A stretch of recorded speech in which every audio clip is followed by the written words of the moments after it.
Everybody, I'd like to call this Village Board of Trustees meeting to order at April 27th, 2026 at 7:20 PM. Clerk, if you could please do roll call. Trustee Alfano? Here. Trustee Cordova? Here. Trustee Constados? Here. Trustee Kozar? Trustee Kumar? Here. Trustee Sabri? Here. President Patrick? Here. Thank you. If we could all rise for the Pledge of Allegiance.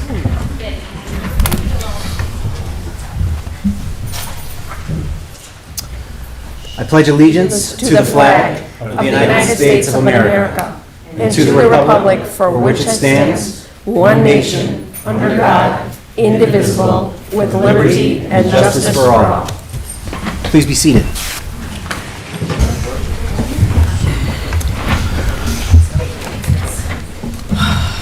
Okay, do we have any amendments to the agenda?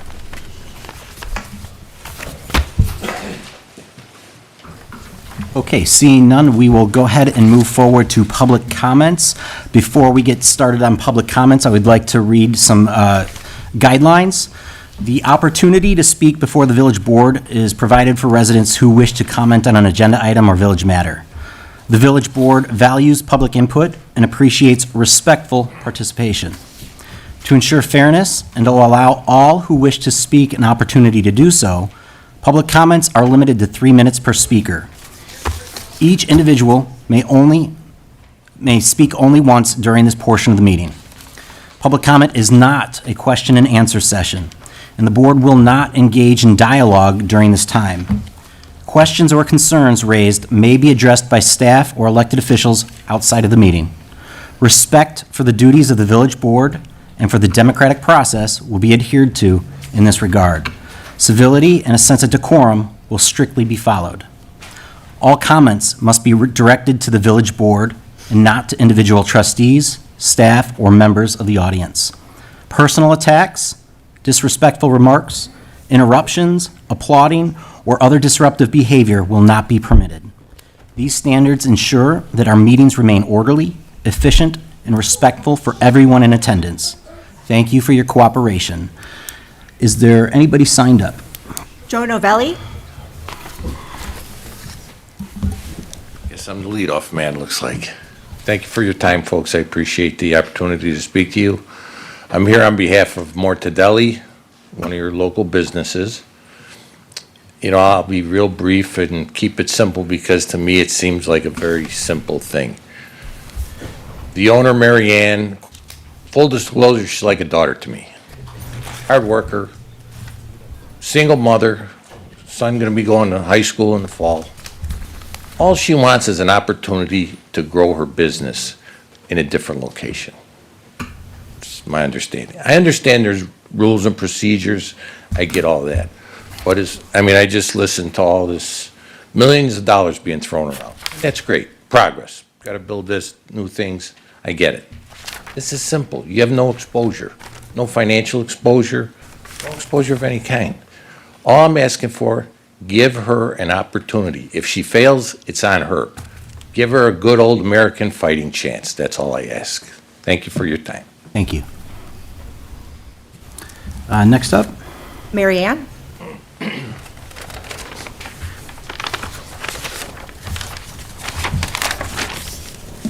Good evening. My name is Mary Ann, owner of Mortadelli, a woman-owned small business here in Villa Park. This is not just about relocating a business. This is about fair process, transparency, and an equal treatment. For the past 2 weeks, I've been working directly with the Village Hall, Julie and Michelle in community development, trying to understand how to relocate my existing business within the same town. I'm not changing ownership. I'm not asking for a new license. I'm not increasing gaming. This is a one-to-one move to a better location on St. Charles Road that provides more visibility, more foot traffic, a parking lot, indoor and outdoor seating, and a completely separated gaming area from the dining. A move that benefits both my business and this community. But instead of a clear direction, I was told to wait for the village attorney. Days passed with no response. Then suddenly, the same day I formally submit my application, an ordinance appears on the agenda to ban gaming on St. Charles Road. So I have to ask, why now? Why that specific road? Why not Roosevelt Road? Why not North Avenue? Why not downtown? And even more concerning, why was More Brewing approved last week for gaming, just last week, yet now we're discussing banning it? And if we want to be factual, correct, there were 3 businesses on St. Charles Road that previously held gaming licenses, and they chose to remove gaming to reduce their fees. So there are actually fewer gaming locations today than before. So where is the problem coming from? Now, here's another major concern. Why was this not brought before the Liquor Commission first? Gaming is tied directly to the liquor license in this village. That commission exists specifically to review and recommend on matters like this. So why was that step skipped? Why is this being rushed straight to the board? Where's the transparency? And let's talk about the timing and urgency. What is the rush? I was just in front of the board requesting a full pour license and was told no new liquor licenses are being issued until ordinances are rewritten. So if no new licenses are being issued, why is there urgency to pass this ordinance tonight? What is the immediate problem? What immediate problem is being solved? Because this does not involve issuing a new license. This is simply a relocation of an existing compliant business within the same village. And today, just today, I'm being instructed by the village attorney to submit floor plans, identify gaming placement, work with the health department, coordinate with community development. So which is it? Are you working with me to approve this move, or are you trying to eliminate it before I even have a fair opportunity? Because right now, it feels like I'm being told to comply with a process that you are simultaneously trying to shut down. This is not how a fair process works. This feels targeted, it feels selective, and yes, it feels like discrimination against a woman-owned business that has followed every rule and continues to invest in this community. So tonight, I'm asking for something very simple. Table this ordinance, send it to the Liquor Commission, allow proper review, allow transparency. Because decisions like this should not be rushed, especially when directly impact a business actively working with the village in good faith. I'm not asking for special treatment. I'm asking for equal treatment and fair process. Right now, this does not feel fair. Thank you. Thank you. Next, please. Tony?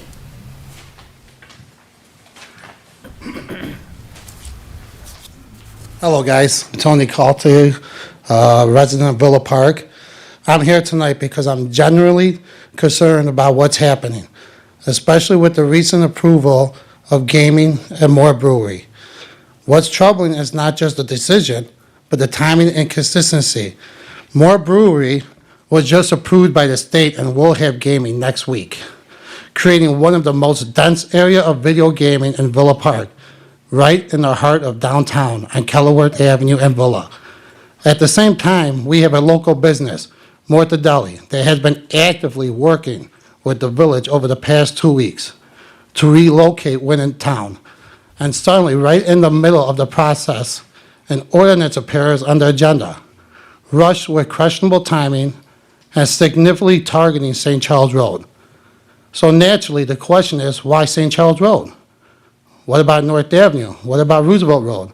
What about downtown, where multiple gaming locations already exist, within just a couple hundred feet of each other? This raises serious concerns about fairness, consistency, and selective enforcement. And when decisions are rushed like this without full transparency, without proper review, and without going through the Liquor Commission as expected, it opens the door to potential internal violation. More importantly, it opens the village up to legal challenges. This isn't just about one business. This is about setting a precedent that affects every business and residents in the community. I'm asking the board to slow this down, apply standard evenly across all areas, and ensure this process is handled correctly before moving forward. As a resident of Villa Park, thank you. Thank you. Next, please. Tom King?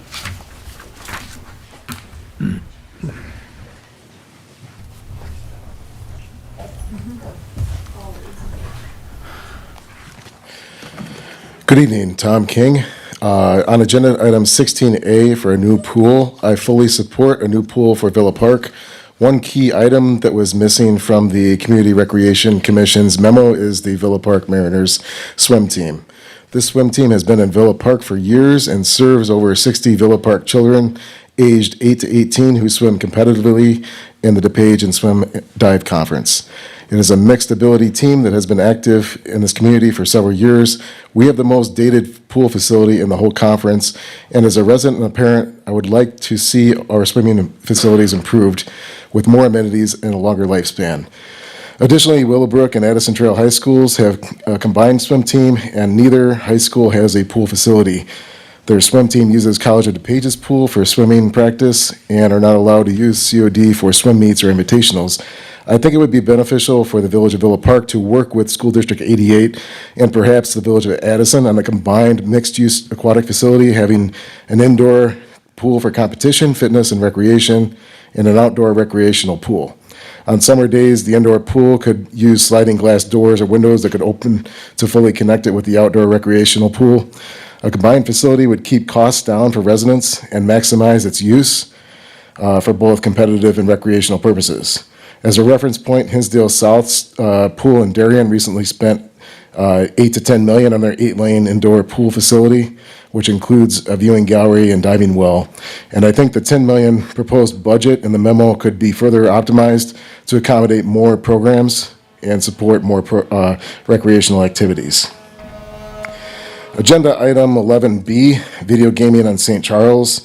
Since Chapter 3 of the Village of Villa Park Code of Ordinances is alcoholic liquor, I think this ordinance should go to the Liquor Control Commission before it is discussed or voted on directly by the Board of Trustees. While I'm in favor of controlling video gaming in Villa Park, I question why St. Charles Road corridor in particular is targeted. Why not include the entire Village of Villa Park? Why not Roosevelt Road, North Avenue? I think this ordinance needs to be thought through and developed further. Agenda item 16B, proposed liquor code changes. I appreciate that this item is being sent to the Liquor Control Commission, and I still question why item 11B is not. For item 16B, I thought the Board of Trustees also intended to refine the definition of a restaurant for liquor license eligibility by incorporating menu-based criteria. Is this still the case? Thank you. Thank you. Next, please. Frank?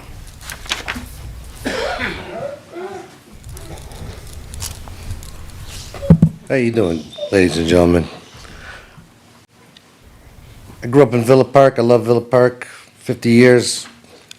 I don't know why you, ladies and gentlemen, are giving Mortadelli a hard time by moving to another location so they can grow their business, so the community can come and see us. Your family come see us. I mean, I don't know why everybody has to come here and talk every month or every week, but you guys are going to decide yay or nay. So give them a chance to grow their business with their family. That's all I'm asking. Thank you. Thank you. Next, please. Francesca?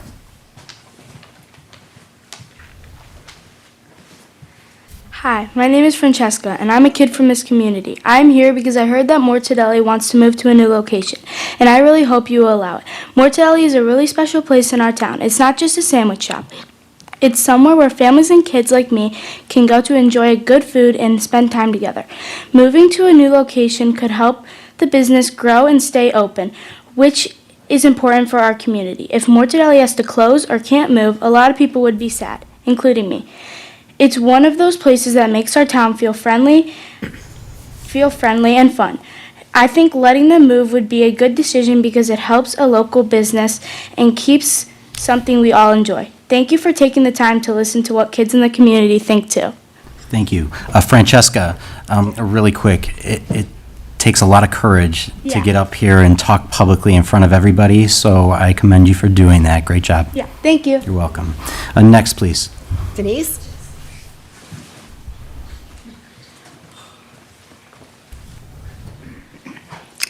Good evening. My name is Denise. I'm here tonight not just as a resident of Villa Park, but as a mother. My daughter is a single mother and has a small business owner here in this community. She owns Mortadelli. And I've watched her pour everything she has, all of her time, her energy, her finances into building out something positive right here in Villa Park. This isn't just a business. This is how she supports her family. This is how she creates jobs for everybody. This is also how she contributes to your community. Week after week, families come in, local school orders come into her place as well. People gather there. She's doing exactly what she'd want for a small woman-owned business. And yet, for over a year, she has been trying to move forward with a full pour license, and she has been shut down again and again without a clear answer as to why. Now she finds a better location, one that would bring more visibility, more customers, more revenue to the village, and suddenly obstacles appear again. Suddenly there are new restrictions. Suddenly, timing changes. Suddenly things are being pushed through that directly impact her ability to survive. As a mother watching this, I have to ask why. Why is someone who is trying to grow, stay in town, create jobs, and bring in more business being met with constant resistance? Why now? And why does it feel like the rules are changing when it's directly affecting her? Because from where I stand, it doesn't feel fair. It feels like it's targeted. And yes, it feels like discrimination. We should be supporting small businesses, especially women-owned businesses, that are trying to build something from the ground up. Instead, it feels like she's being pushed out. I'm asking the board respectfully but firmly to take a step back and look at what's happening here. Give her a fair process, give her transparency, and give her the same opportunity you would give anybody else. Because right now, it doesn't feel equal at all. And as a parent, and as a resident, and as someone who believes in the community, that's not acceptable to me. Thank you. Thank you. Next, please. Cheryl.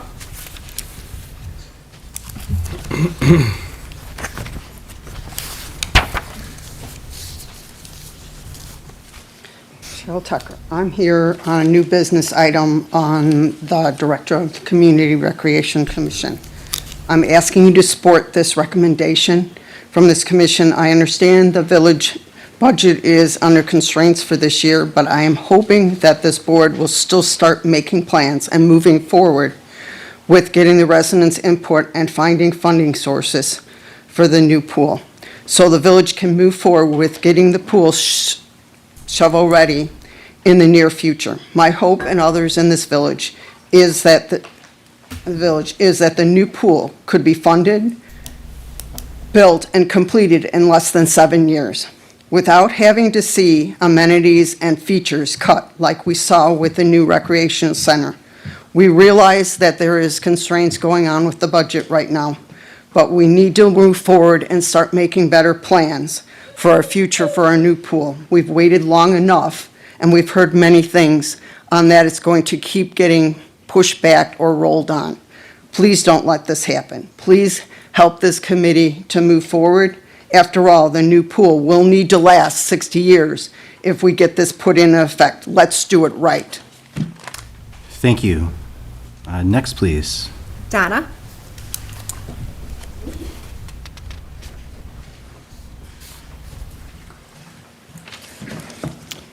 Donna Knox in 11B and 16B. This speech serves as a public awareness to our residents and businesses for what a Villa Park business has endured in the last 14 months minimum. Perhaps this is why Villa Park has a tainted reputation of not being business friendly. Tonight my speech is about Mortadelli, located at Ardmore and Highland.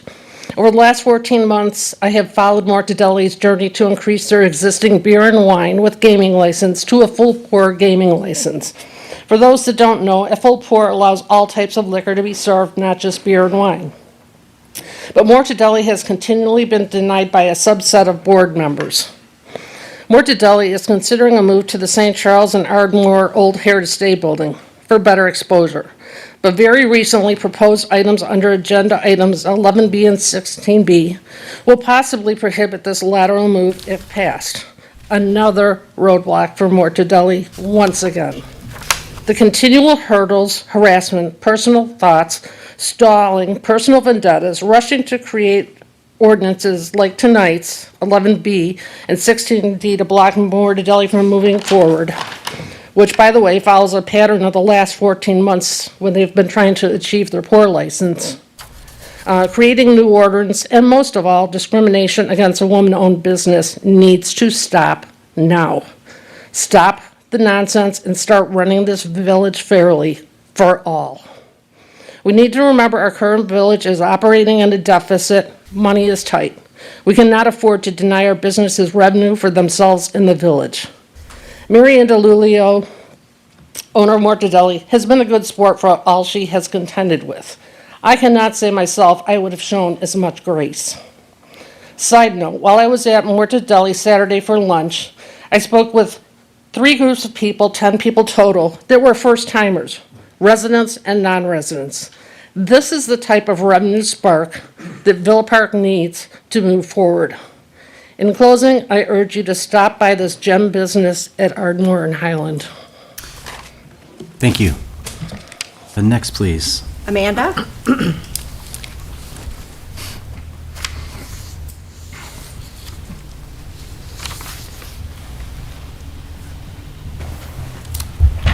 Good evening, ladies, gentlemen. Hi, could you please state your name for the record? Oh, I'm Amanda. Sorry, nice to meet you. Mr. President. My name is Amanda, and I'm actually a newly resident here at Villa Park. I've only lived here about 6 years now. I'm here tonight not as a business owner, but as a customer, a parent, and a friend who is part of this community now that I couldn't wait to move here as a young adult from the south side of Chicago. My entire family and I go to Mortadelli regularly. Honestly, it's part of our weekly routine. We have built a friendship to what also now feels like family. It's one of those places where you feel welcomed, where the food is consistent, and where you actually get to know the people behind the counter. To me, that matters, and one of the reasons I wanted to move out here, to be surrounded like businesses that have built and continue to build and grow. But it's more, but it's more than just family. Our local schools cater for Mortadelli. My kids and their classmates have had their lunches, their events, and their school functions supported by this business. That's real community impact that I've never seen. That's not just a storefront, that's a business actively showing up for families and our children. We are here right now to support their attempt to relocate and grow. They're not trying to leave our community, they're just trying to stay here, expand, bring in more families, more jobs, and more revenue to Villa Park. Moving to a better location on St. Charles Road isn't a step away, but it's a step forward. Why would we make it harder for a small, local, family-oriented business to not succeed? Why wouldn't we want more of what they're already doing well expand?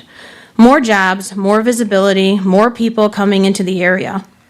I'm just here to say this, businesses like Mortadelli are exactly what communities like Villa Park needs. They're the ones investing back into families, schools, and our everyday residents and surrounding neighbors. I strongly support their move, their growth, and their future here, and I hope you do too. And I am happy to now be a part of this community. Thank you. Amanda, if you could do me a favor and state your last name for the record. Lalla, L-A-L-L-A. Thank you, appreciate it. Next, please. Leslie?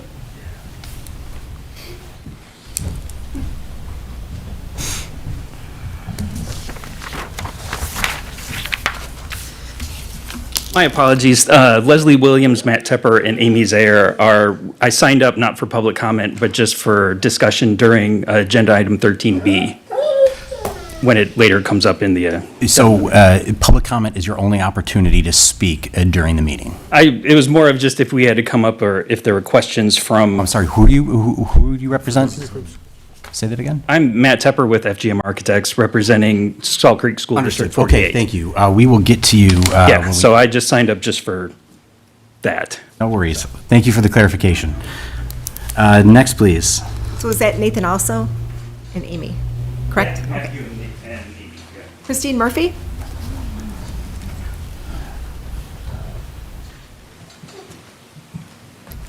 Good evening, Christine Murphy, and I'm here to speak against Agenda Item 11B.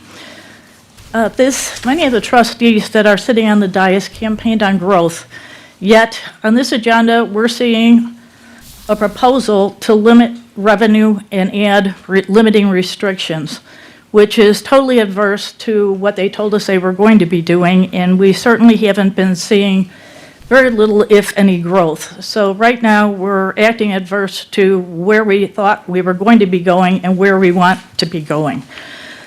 The background of this proposal is saying and this has come up on several occasions, many residents have expressed concerns. Well, since I'm not allowed to ask questions, I will state that I would suggest that the number of residents are a very small percentage or a very small number of the 20,000 people that live in Villa Park, and additionally, the 3,000 voters. So I can FOIA that, and if you want to contend with my FOIA, I have one FOIA. It's completed, it's not even pending. So don't lay the FOIA guilt on me. In the meantime, under discussion, it says this ordinance adds a prohibition for obtaining new video gaming licenses at establishments on or with access to St. Charles Road. Okay, with access to St. Charles Road, now we're adding Villa, we're adding Ardmore, and we're adding any other roads that directly go into St. Charles Road. I don't think that making this a blanket ordinance is a good idea. You have the opportunity to vote on each individual business. You're limiting any potential future businesses that would even consider coming to Villa Park and locating on St. Charles Road. I am in agreement with Tom King. This whole effort needs to be revisited. It is, the way it's written, it's irresponsible, unnecessary overreach, excessive by the trustees, limiting revenue opportunities. So my ask tonight, since I don't want to come and not offer a suggestion, is to encourage the board to come up with a productive balance between revenue generation, growth, and gaming oversight. And the way that this is written, this certainly doesn't do that. Thank you. Thank you. Next, please. That's the last of agenda. That's it. Appreciate it. Is there anybody else in the public that would like to speak on agenda items under public comments? Okay, seeing none, we'll go ahead and move forward to public comments on non-agenda items. Cheryl Tucker?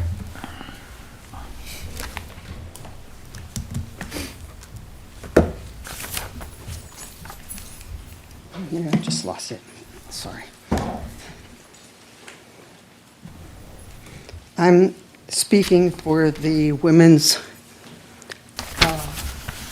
in Villa Park, the Villa Park Women's Group, and the reason I'm here is to invite all the women that do not get on Facebook and other social media to realize that we are getting together at Villa Park on Sunday morning at 8 to 9:30. You do not have to stay the whole time, but we're getting together to have coffee and get to know the ladies in Villa Park. We're offering an invitation for them all to come out. If you need to take a walk, we've got that set up too. Those of you that do not do walking or don't count your steps, it's okay to come out and be social with us. We have both groups going on, but I just wanted to invite all the women of Villa Park to come join us. We're planning to have other events, so please keep your eyes out to it. If you don't with Facebook, we do have an email way to do it. Just reach out to us and we'll email you the information. It is again May 3rd from 8 to 9:30, and we're meeting at Villa Park. Thank you. Thank you. Next, please. That's it. That's it. Is there anybody else in attendance that would like to speak on public comments on non-agenda items? Okay, seeing none, we are going to go ahead and move forward with our proclamations. I'm going to do them a little bit out of order here first. I'm going to start with the first proclamation recognizing May 2026 as Historic Preservation Month. Whereas the Village of Villa Park joins cities and countries across the country in a nationwide celebration of Historic Preservation Month, and whereas it is important to celebrate the role of history in our lives and the contributions made by dedicated individuals in helping to preserve the heritage that has shaped us as people, and whereas historic preservation is an effective tool for managing growth, revitalizing neighborhoods, fostering local pride, and maintaining community character while enhancing livability, and whereas historic preservation is relevant for communities across the nation, both urban and rural, and for Americans of all ages, all walks of life, and ethnic backgrounds.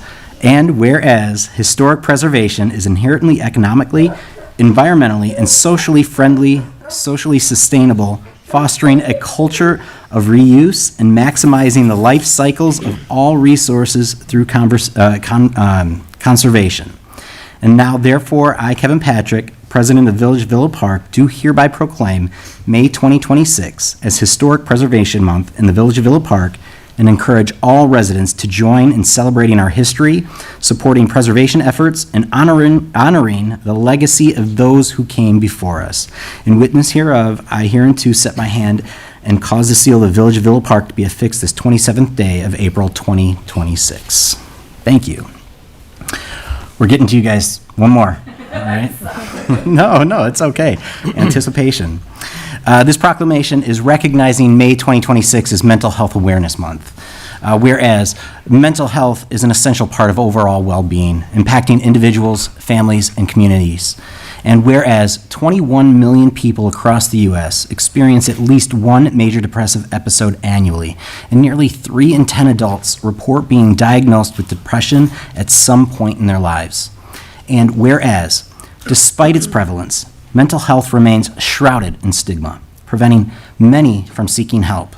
And whereas, early intervention and access to quality of care are crucial for managing mental health conditions and improving the quality of life. And whereas, May is recognized nationally as Mental Health Awareness Month, providing an opportunity to raise awareness, combat stigma, and promote mental health resources.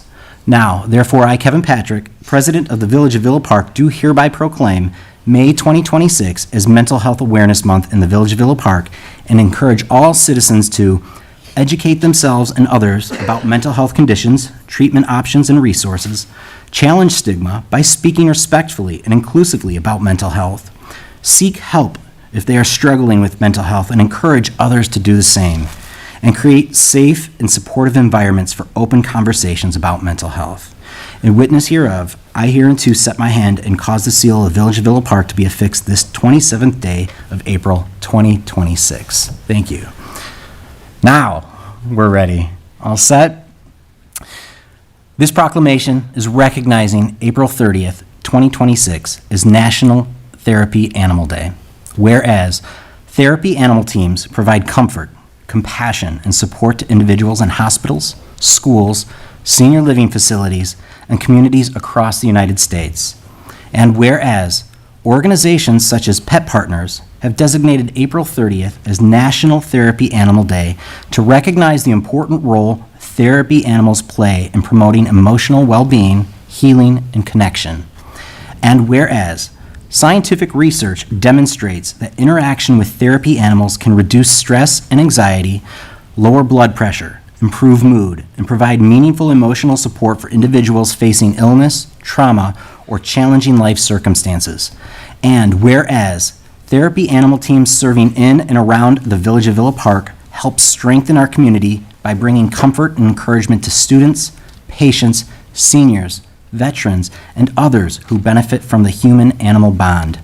And whereas, volunteers who dedicate their time and their trained therapy animals provide a valuable, compassionate service that contributes to a healthier, more supportive community. And whereas, we recognize and commend local therapy animal volunteers, including Leslie Allison C.I. and her golden retriever, Tiffany Wiggles-A-Lot, whose volunteer service supports students, patients, and individuals in need of comfort and encouragement throughout our region. And whereas, recognizing National Therapy Animal Day provides an opportunity to raise awareness about the important work of therapy animal teams and encouraging more pet owners to consider becoming animal-assisted therapy volunteers. Now, therefore, I, Kevin Patrick, President of the Village of Villa Park, do hereby proclaim April 30th, 2026 as National Therapy Animal Day in the Village of Villa Park and encourage all residents to recognize the valuable contributions of therapy animals and their dedicated handlers. We extend our appreciation to those volunteers who help bring comfort, healing, and companionship to members of our community through their service. In witness whereof, I hereunto set my hand and cause the seal of Village of Villa Park to be affixed this 30th day of April 2026. And we do have some special guests here today that I would like to present this proclamation to, and if you would like to say a few words.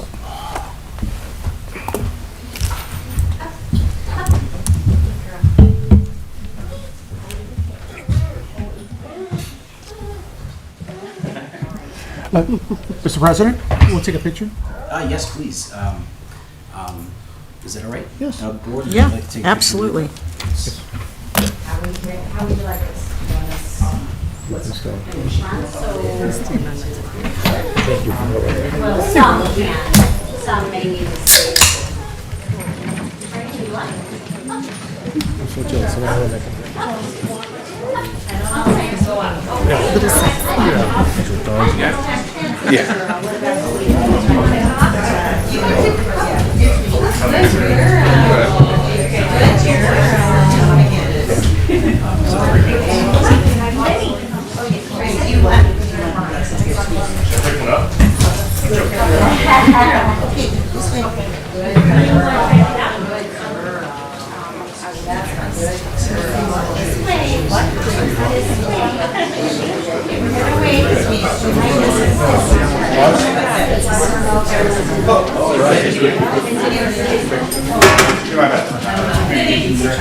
Benny, come on, you just want to sit? All right. Benny, you just want to sit? You know what, maybe I'll put Tori back down. Ready? Okay, all right. One. Laura, stand up. Okay. 1, 2, 3. And on. Okay, thank you. The camera can't see me. Yeah, I don't think mine are any good. For some reason, yours don't turn. I'm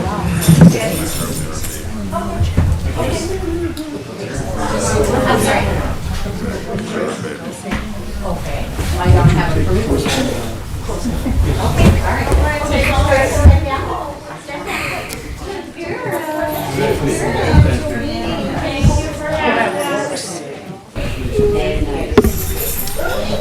Benny, stand here and speak. Yeah, perfect. And if, Patty, go ahead. Okay, thank you for letting us be here tonight. I'm a community member. My name is Patty Berner.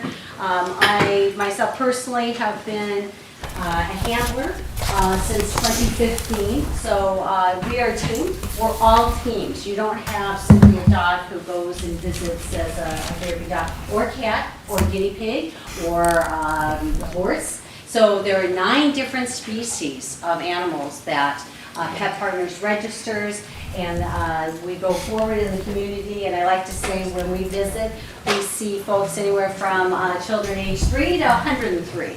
So I think you did a wonderful, masterful job, Village President, of saying all the places we go, and then some.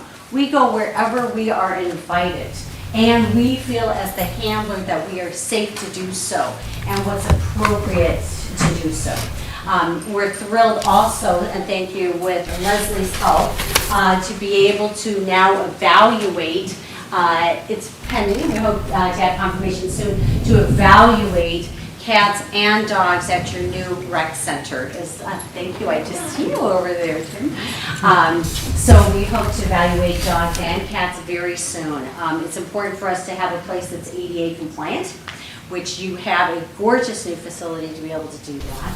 And many of our handlers, not all, but many are retired and may have different needs and abilities. And same true for our animals. So we really appreciate that. So there are a lot of ways that you as a community can help. We are always looking for volunteers and all you have to do is to be able to love and take basic direction to assist on an evaluation. So we have students age 10 and up that assist. So have 10 years with appearance, guidance, and approval, and also be a handler. So we do evaluations and visits, and several of us are also animal assisted crisis response certified.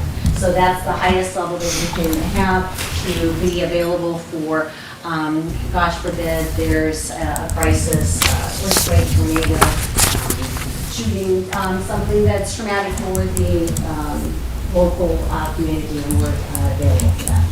So I'll leave it at that. All right. And if you have any additional questions, petpartners.org is the greatest place to go for additional information. And I should leave this with your signature. Okay, thank you. Thank you, Patty. Appreciate it. And thank you, everybody, for coming this evening. I appreciate it. Thank you. You're welcome. We are going to go ahead and move forward. We don't have any presentations or appointments to commissions, so we're going to go ahead and move forward to the consent agenda. 9A, the approval of the minutes from the Committee of the Whole and Board of Trustees meeting on April 13th, 2026.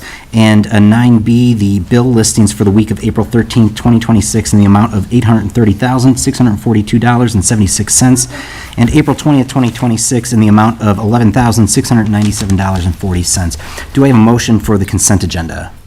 I'll make that motion. Trustee Sabri, do I have a second? I'll second. Trustee Constados, is there any, guess no discussion. Roll call vote, please. Trustee Alfano? Yes. Trustee Cordova? Yes. Trustee Constados? Yes. Trustee Kumar? Yes. Trustee Sabri? Yes. Thank you. Okay. Thank you. Moving forward to item 10, staff reports. We have 10A, Community and Economic Development March 2026 report. 10B, the Public Works Parks Capital Projects update from 2026 of April. 10C, the Gaming Report for March 2026, and 10D, March 2026 Revenue and Expense Report. Is there any discussion from the board? Okay. Seeing none, moving forward to item 11A, an ordinance for first reading, an ordinance of the Village of Villa Park, DuPage County, Illinois, amending Article 7 of Chapter 2 of the Villa Park Municipal Code regarding village clerk duties. Manager Rivas. Thank you, Mr. President. The ordinance would require the village clerk to provide copies of adopted ordinances and resolutions to the village board. This is a first reading.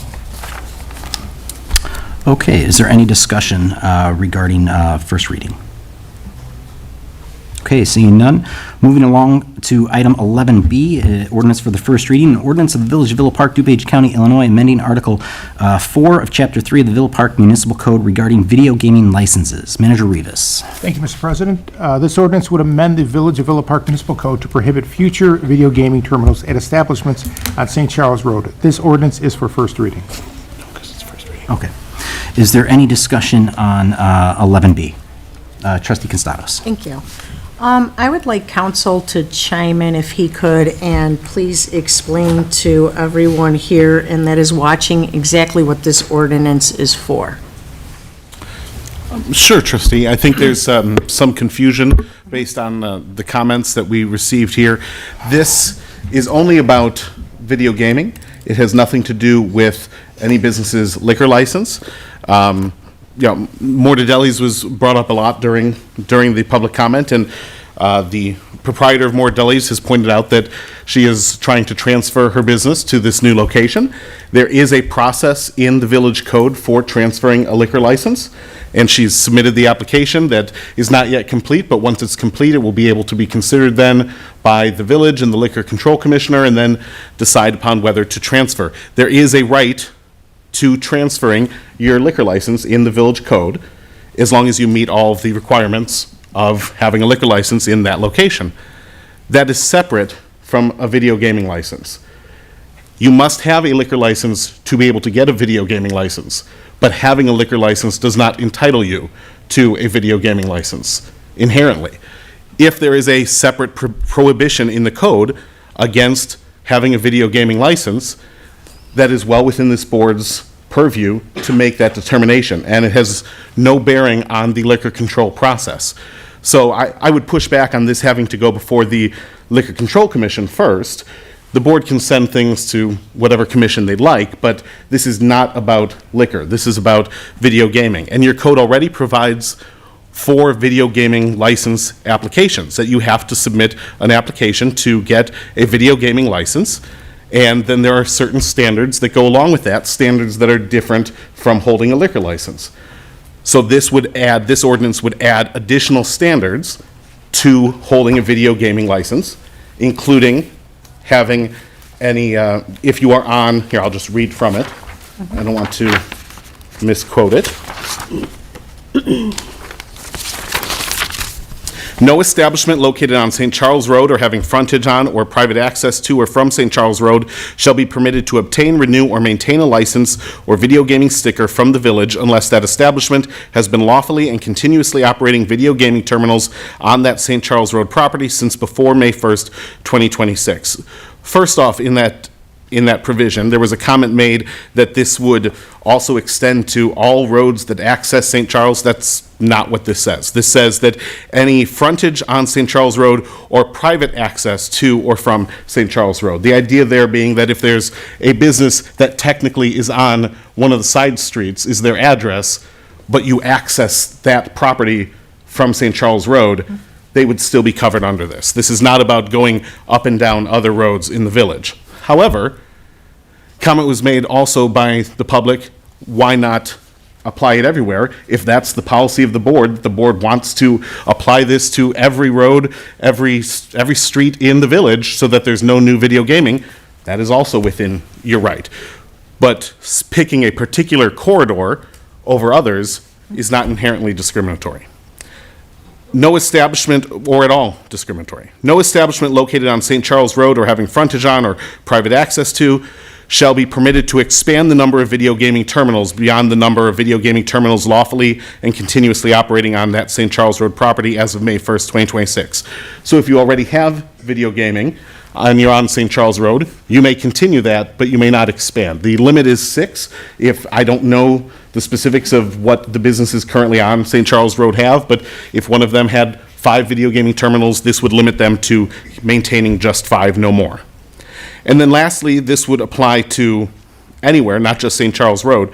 No license or video gaming license or gaming sticker issued for a video gaming terminal under this section shall be transferable or assignable to any other person or entity or for any other premises other than set forth on the license. As I mentioned, there is a provision in your code for liquor licenses, transferring liquor licenses.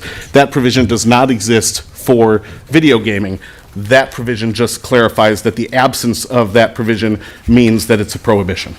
Okay, and thank you for clarifying that, for one. For two, I also believe that in our previous meetings, correct me if I'm wrong, if we were not told to get in contact with the Liquor Commission commissioners and give any suggestions that we have. So I know that picking corridors has been a topic that has been suggested, at least on my part.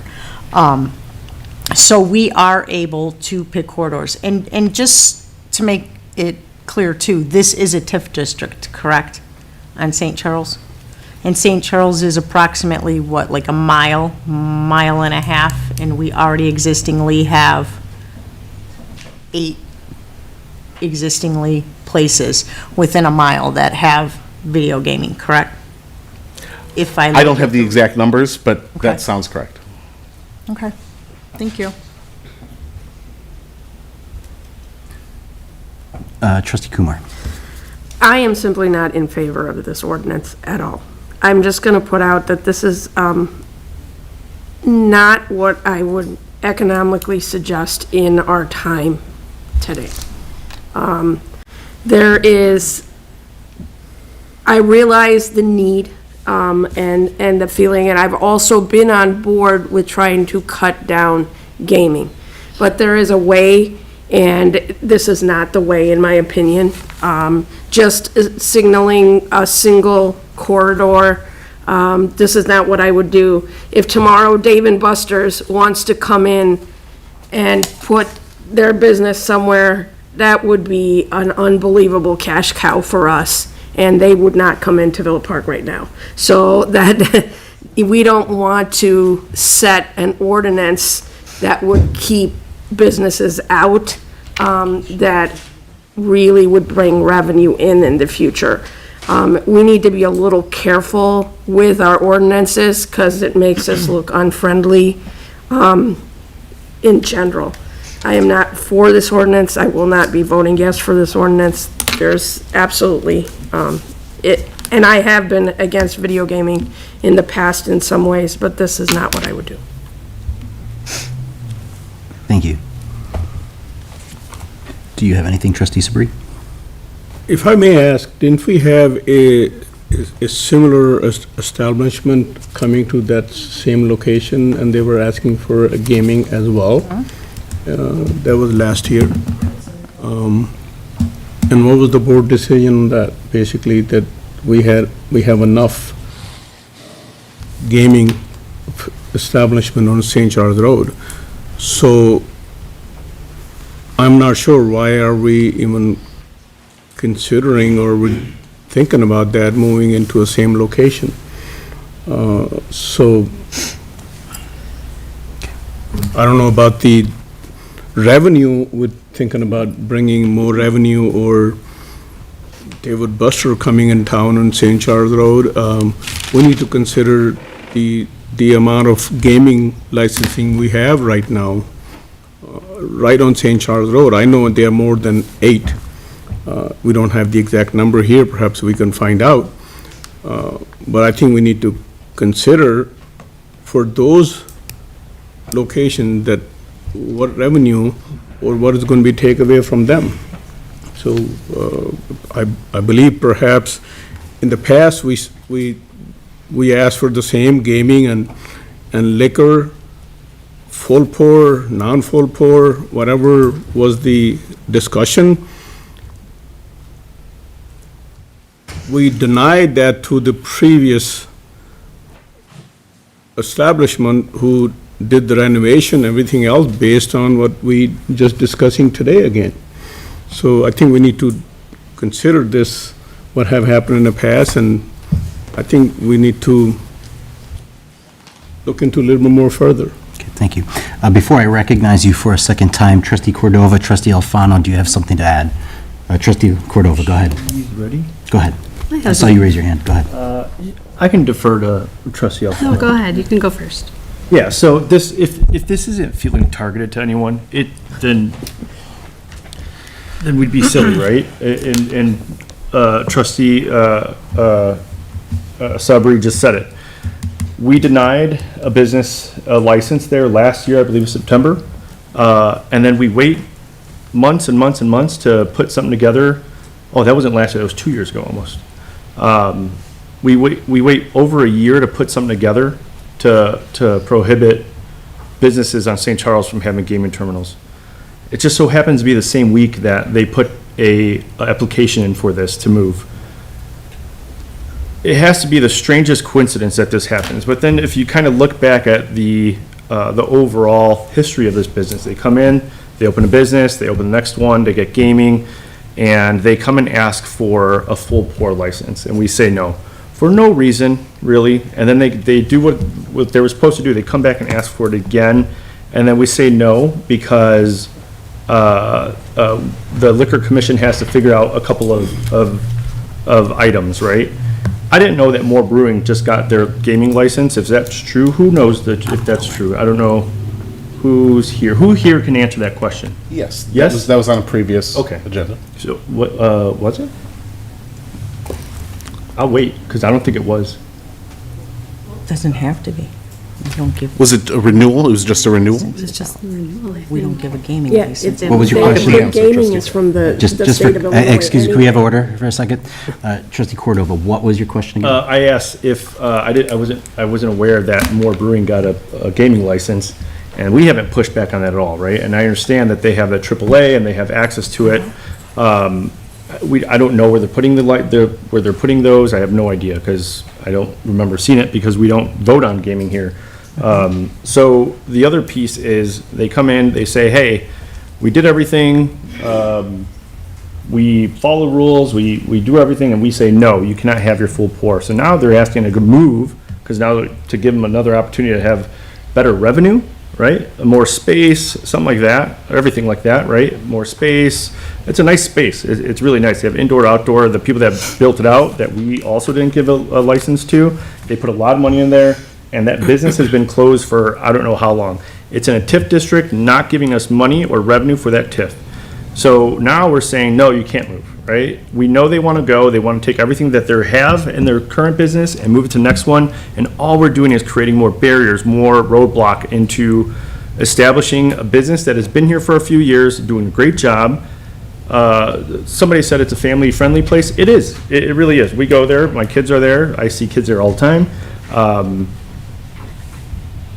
And I think the biggest piece here is if we're thinking that this isn't targeted in any way, shape, or form, then we're not looking at the whole picture. I'm against this. I I actually don't like gaming. I've said it numerous times. I'll throw $10 in there every once in a great while for fun. But I'm not a big pusher for it. What I want to do is increase our revenue. If anybody was here for our committee of the whole, we are $13 million in the hole. 5.1 million in general fund, another 8.1 in our non-general funds. We just increased our liquor license. I believe this is true. We are the highest liquor license in Illinois and 39 other states. For what? Because we have gaming in town that gives us $700,000 a year, and we're sitting here deferring our $4,000 so that we can afford a couple things in town. If anybody wants to see this and look at the proposed cuts of these things, and it's hundreds and hundreds of thousands of dollars, millions of dollars that we ask for cuts in our budget, where a simple thing would be, can we get a little bit more revenue from business in town? The answer is yes. Can we afford some mannequins and some training and certifications if we just allow businesses? Let's put a cap on it. Let's say no more from now on. But if a business wants to go from Ardmore to St. Charles because there's more visibility, why would we say no? What, another business that can go there that they built out, they put a bunch of money in there, another business can go in there, sandwich shop, whatever you guys want, whatever. I'm not sure what kind of businesses you guys like, because it doesn't seem that there's very many. But if there is one that can go in there, then we can allow that. If we could have order, please. Thank you. So I know this is a first reading, and for me, I understand that we shouldn't send it back to Liquor Commission, but there is a Liquor Commission aspect to this where gaming is connected to a liquor license. They have to have a liquor license. So all these restrictions that we just put in are interesting. The timing is unusual at best. That's it. Thank you. I think it's important to remind you, though, Trustee, that we are not making a decision up here to say that they can't move. Right. That's not what we're saying. They can move if they want to. We are talking strictly about liquor licensing. No, Or gaming, I apologize, gaming. So if we could have order, please, okay? Yeah, but just say it out loud again, we're not sitting here saying that they can't move, you're correct. And the way that Attorney Morton has said it, yes, you can move your license, but we know that video gaming is a very big aspect to this. Yeah. And if we're not gonna say that out loud, then I think we're missing a big portion of this conversation. I agree too, but one of the things that I also rebut with is that there are more businesses out there than just liquor businesses with gaming. And I think from my experience on this board and the residents that I've talked with, there is a strong urge to have things other than alcohol and gaming. And so I think it's, can I, It's a deli. can I finish, please? Yeah, but I'm just letting you know, it's a deli, it's not just a. Okay. Hey, can we have order, please? Can we have order, please? Thank you. We have so much more opportunity in Villa Park. And also, too, is that, to your knowledge, how many other alternate revenue sources have you researched that the village has done in the past besides OSLAC grants? Because we have a huge opportunity as a village to explore those as well. Other revenue sources that don't involve gambling or gaming. That's all I'm saying. Attorney Morton. Thank you. Just a few things, Trustee. One, More Brewing was one of the 13, 14 licenses that was approved on December 29th at the special meeting of the village board. Before all of the licenses expired, theirs was one of the ones that was renewed, switching over from, let me just clarify. They stuck with the AAA. They went from a AA license to a quadruple A, which has no gaming. So that's what was approved. They went from a double to a quad A with no gaming, but they're getting gaming, is that correct? I don't know where the fact that they're getting gaming is coming from. I don't have that information. I asked you if they were getting gaming, you said yes. We don't give gaming out. I thought you were saying liquor. I apologize.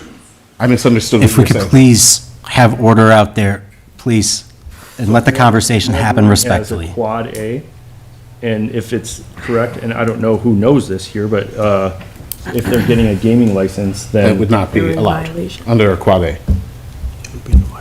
They'd be. So I apologize for misunderstanding that.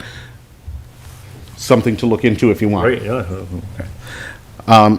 I want to clarify, though, because I never suggested that this was coincidental. There's no subterfuge here.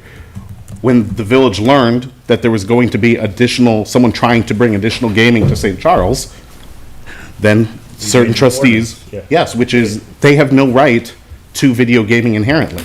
There's not something just because they have a current video gaming license means we can't take action to prohibit them from adding video gaming to some other part of town. So there's nothing wrong with it being, yes, a problem was just like any other problem that might come up. Last year, there was a ban on e-scooters, right, that the village board passed. Perhaps I don't know the specifics of it, but perhaps there were e-scooter problems that had come about that people noticed. Illinois. It was an Illinois state law. But the But we municipality passed one had to too. prohibit it. And there's still. Okay, we have order, please. We have one person talking who is being recognized right now, and is Attorney Morton. So it's the same type of thing. If a problem is determined by a majority of the board, and obviously you have 1/7 of that vote, then you can make a legislative change, which is all this is. The other thing I would observe is, and you mentioned it, and we had some speakers talk about how Mortadelli's is a great place for kids.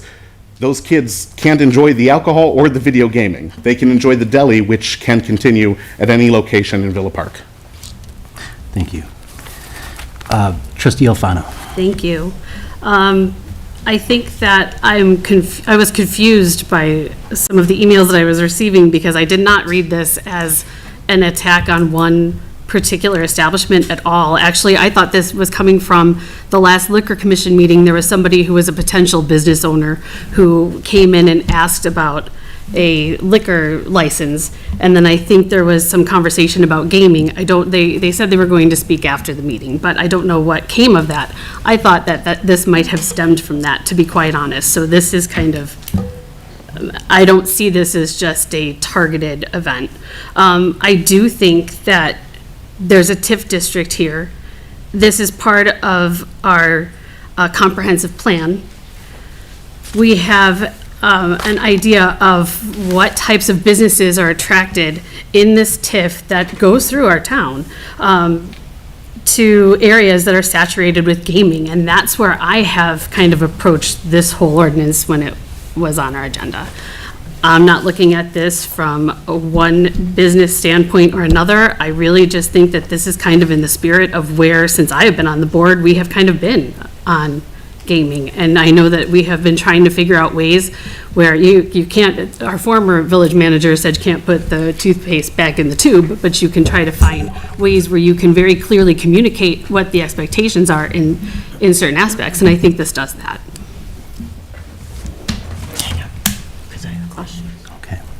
Trustee Constados. Yes, thank you.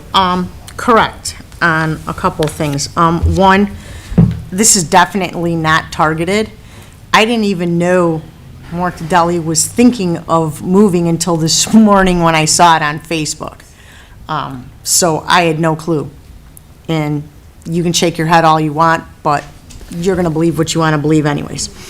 Another thing is, again, we're not saying that they can't move. We're not voting on them moving. We're voting on allowing no more gaming on St. Charles. Yes, I was at the meeting that Trustee Alfano is referring to, and yes, there was another business, not Mortadelli's, that was talking about buying a place on St. Charles and making it a liquor store, okay? And yes, they mentioned gaming. And the answer we gave them immediately was the board is not interested in any more gaming on St. Charles, was the exact answer they got. So to say that this is targeted and to sit here and say that I'm offended that you're saying what other types of businesses do you like? What other types of businesses do you like? Because the only ones you ever talk about are bars, and that's it. What about all the other types of businesses in this town that nobody ever talks about? We have hair salons, we have auto repair facilities, we have parts stores, and the only thing that people ever talk about is bars with gaming. We have multiple different types of businesses in this town. And if any sort of Dave and Buster's were to come here, it certainly wouldn't be on St. Charles Road. We don't have the area for it. Most likely, it would probably be where Burlington Coat Factory is on Roosevelt Road. Okay? And this is not the only area I have proposed and had conversation with President Patrick about. I have also talked about the area by the Union. You have to talk about saturation as well. When you are a business owner and you have a type of business, you need to make your money. I have an auto facility. I have probably 30 auto facilities in the vicinity. I don't care if you care, okay? I'm trying to say something. Having that many businesses around my business affects how much each of us make. We are all competing against one another. It's saturation. And people who own businesses know that.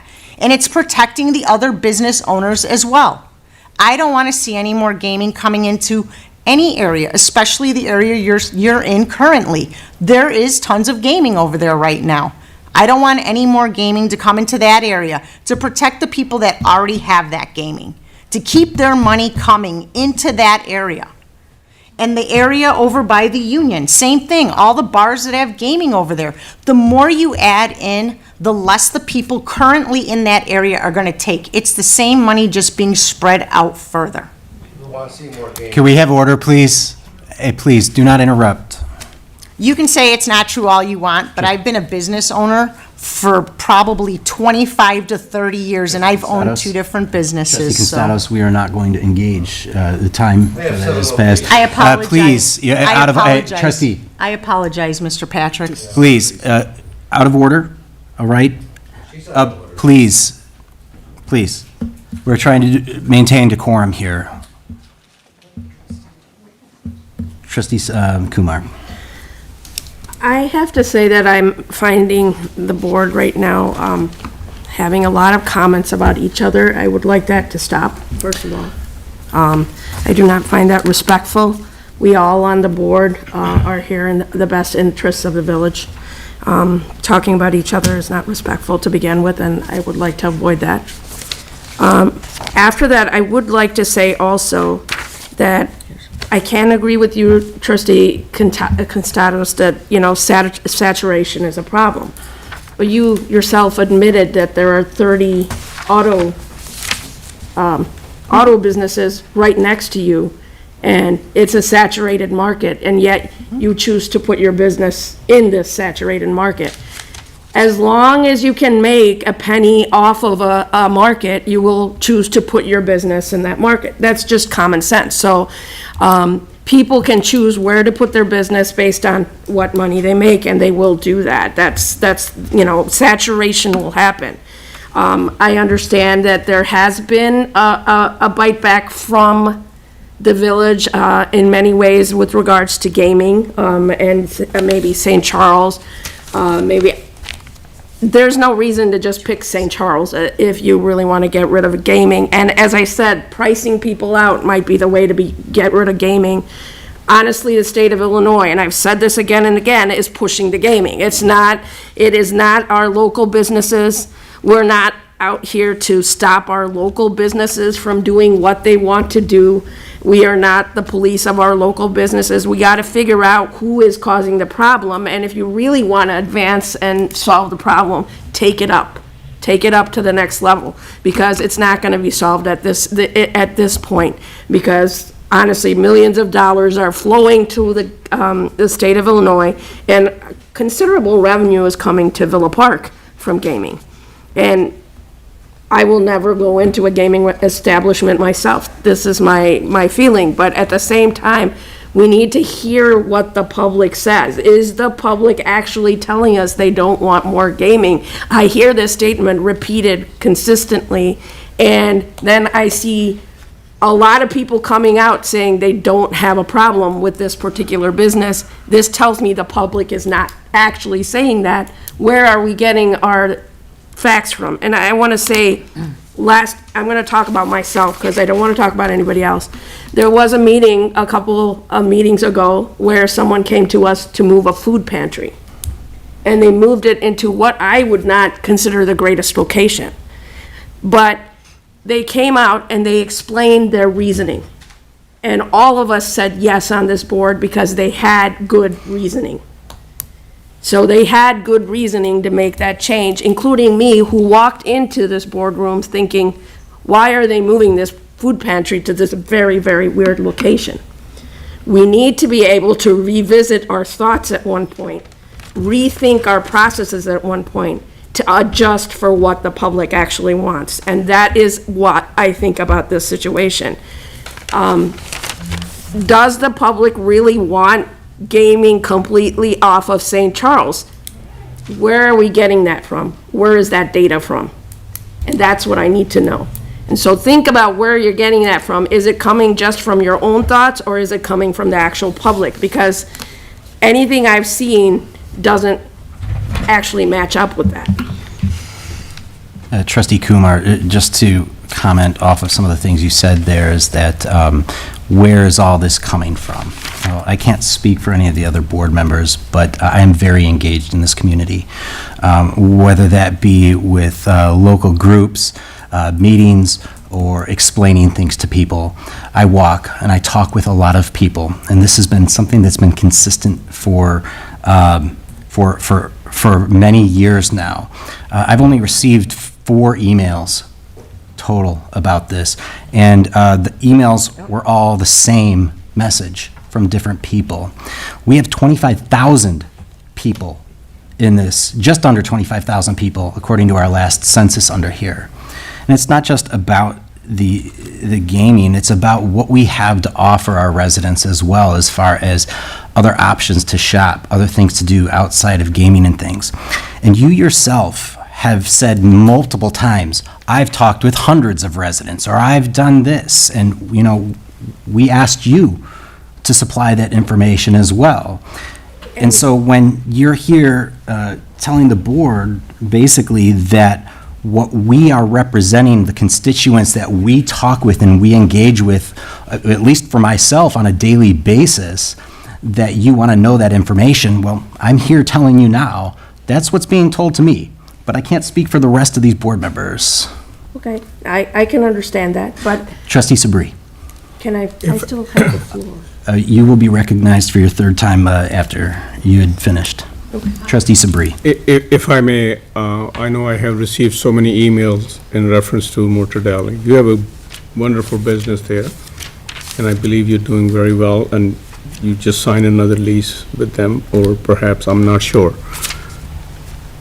We had a good event at the VFW, and I happened to be there, and I spoke with many personnel there, and they were perhaps the VFW members, and also I spoke with the commander as well.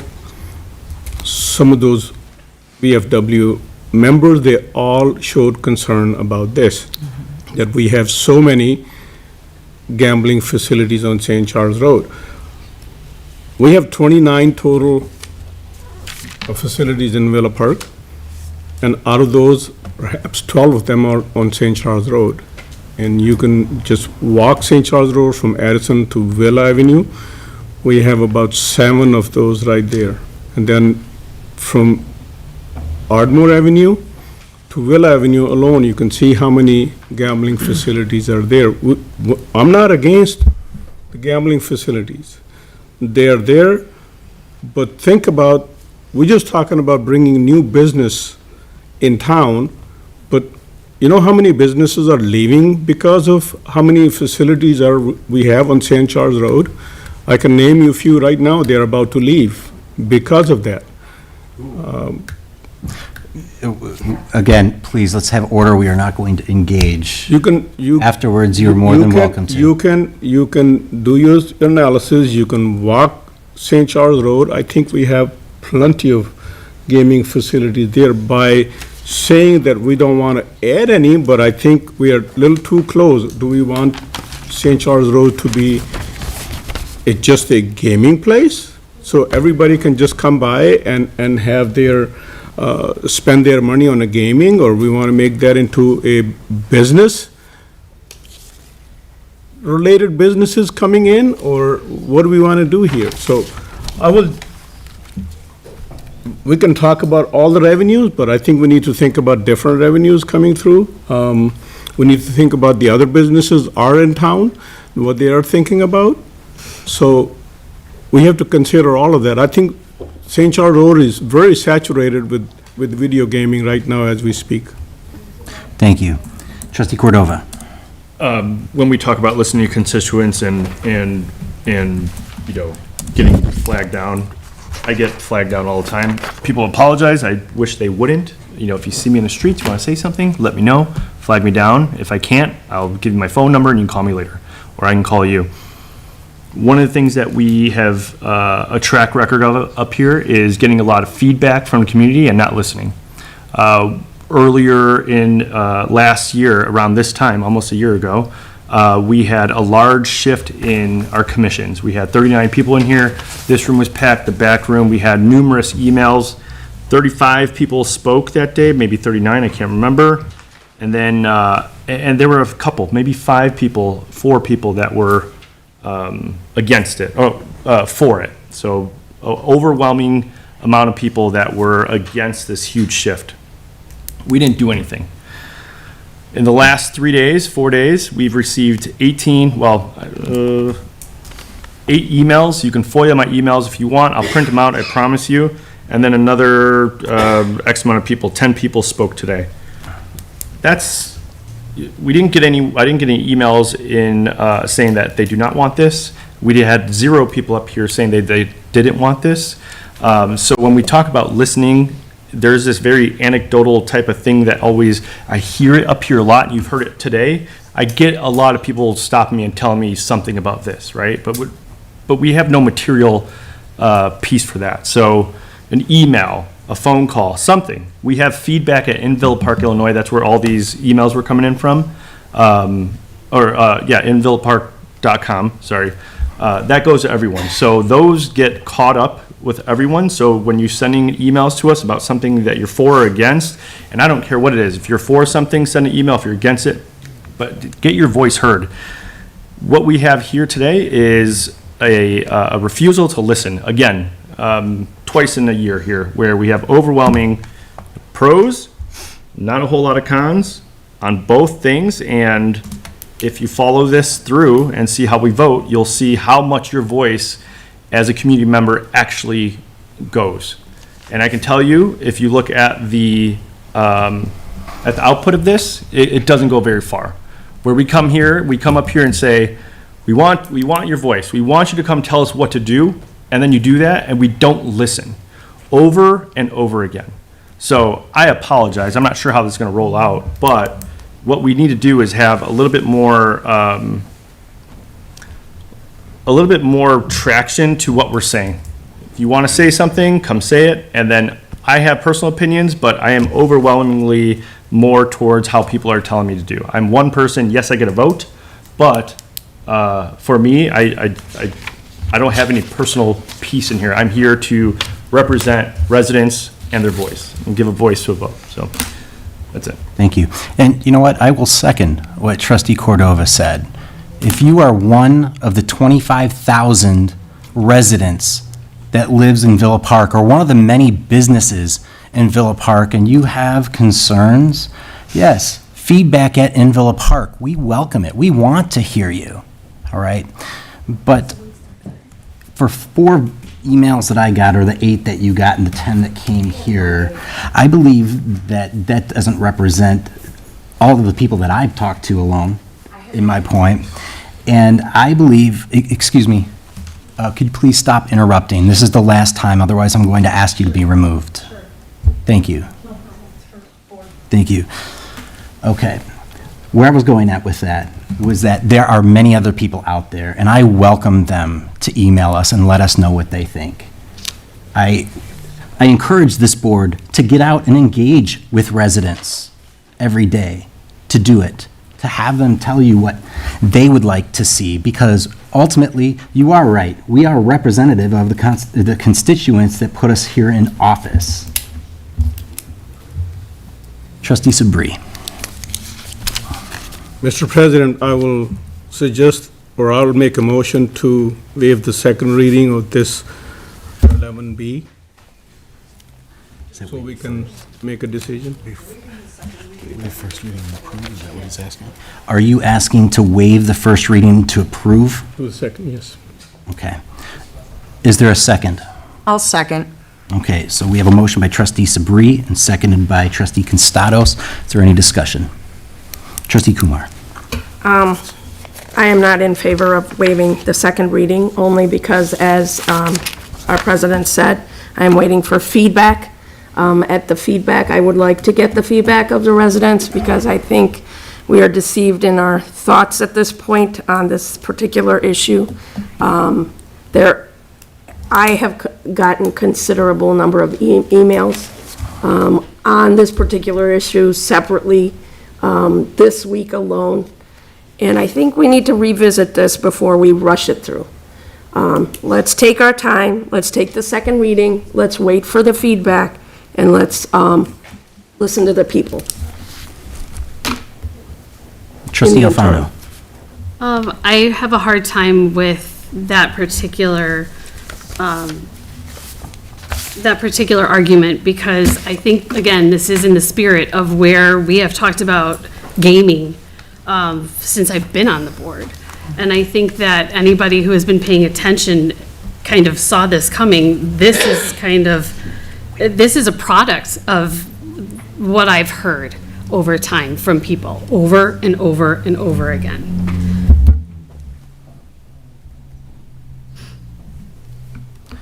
Thank you. Trustee Cordova. This vote, even just the waiving of the first reading, just goes to show that your voice does not matter in Villa Park. A deli's trying to move in Villa Park, they have gaming, they're gonna vote now, they're gonna vote no. They're gonna vote no. That just sends a message out. This is a restaurant that happens to have gaming, source of revenue generating. We are broke, $11 million, $13 million, sorry, in the hole here. And all we're trying to do is have a business that can produce revenue, and we're saying no. I know what we're actually saying no to and what we're doing, but this is a very long way around of doing that. And I would say that if we're that gung-ho about gaming in Villa Park, we should do that. We should say no more. We just say no more. Make a motion now and say, hey, let's just do it now, because we could prohibit it right now in ordinance and give everyone 60 days to get out of here, right? You are more than entitled right now to make a motion. So if we're against all this and the rigmarole of making people jump through hoops and building barriers and whatever you want to call this, we should do that. So I'm going to be voting, I apologize, I'm going to be voting no on this. But even just waiving the first reading and just jamming this through, this was on this, we got a draft agenda on Monday. This was not on there. If you go through Liquor Commission, not that this is liquor, they've never talked about it. There's no emails in my email that talk anything about a prohibition on gaming terminals on St. Charles. I have zero knowledge of this. I get an email, same as everyone else, on Friday, and this is on there. And so if you think about business days, we've had less than 24 hours to talk about this. And now we're going to waive the first reading, and they're going to vote, and they're going to vote yes on this, I promise. So. Trustee Constados. I'd like to make a motion to call the question. Okay, there is a motion to call the question. Is there a second? Second. Trustee Sabri, any discussion? Or no discussion? Roll call vote, please. Trustee Constados? Yes.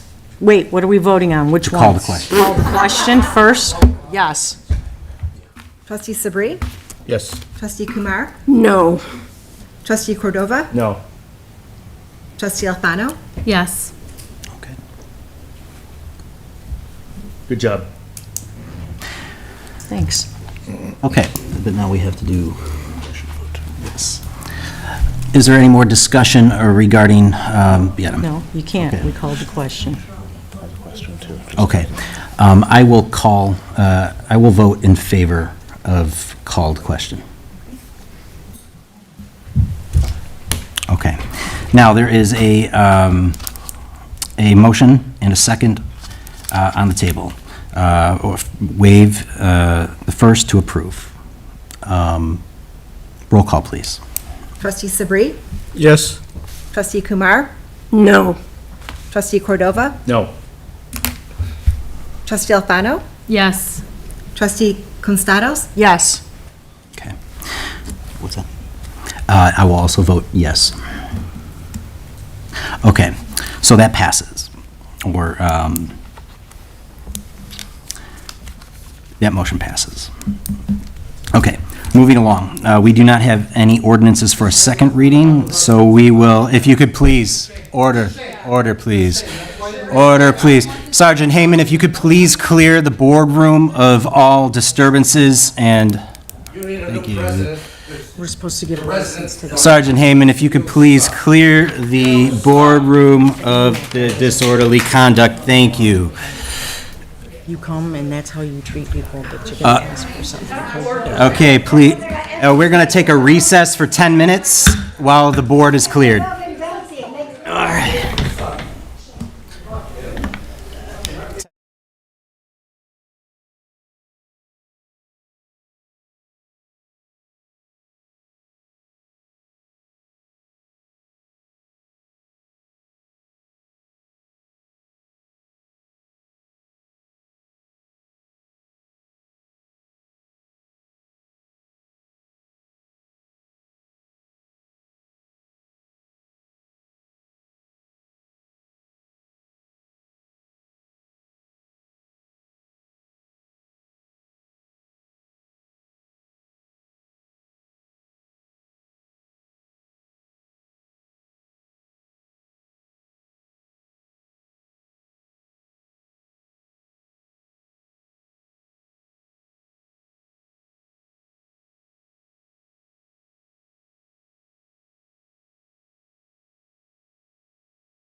started and move forward again after this recess. Really quick, it is now 8:55. Money. 8:55 PM. Clerk, if we could do a quick roll call, please. Trustee Alfano. Here. Trustee Cordova. Here. Trustee Constados. Here. Trustee Kumar. Here. Trustee Sabri. Here. President Patrick. Here. Thank you. Okay, before we move forward, I'm going to let our village attorney, Ryan Morton, clarify some issues. Thank you, Mr. President. Just one, staff was looking into an issue that was raised by the board in our last discussion. Moore Brewing did obtain a state video gaming license just last week, which they applied for back in January after they had been given the Quad A license from the village, which prohibits gaming. However, there has been no local video gaming license application, so there is nothing that entitles them either by that license or by our code to have video gaming in Villa Park. So I will be following up on this with the business this week to ensure that they understand that restriction. Okay, thank you. So moving forward on the agenda, we do not have any ordinances for a second reading, so I'll move forward to Section 13 of ordinances, 13A, an ordinance of the Village of Villa Park, DuPage County, Illinois, granting a variation from Section 6.10.2, Table 6-2 of the zoning ordinance for a gazebo on the property located at 160 North Villa Avenue, Villa Park, Illinois. Manager Rivas. Thank you, Mr. President. This ordinance approves ZBA-26-02 for a variation to permit a gazebo 2.3 feet from the residence located at 160 North Villa Avenue per Exhibits A and B. The Zoning Board of Appeals unanimously recommended approval by a vote of 7-0. Do I have a motion for the ordinance? I'll make that motion. Trustee Constados, do I have a second? I'll second that. Trustee Sabri, is there any discussion? Okay, seeing none, roll call vote, please.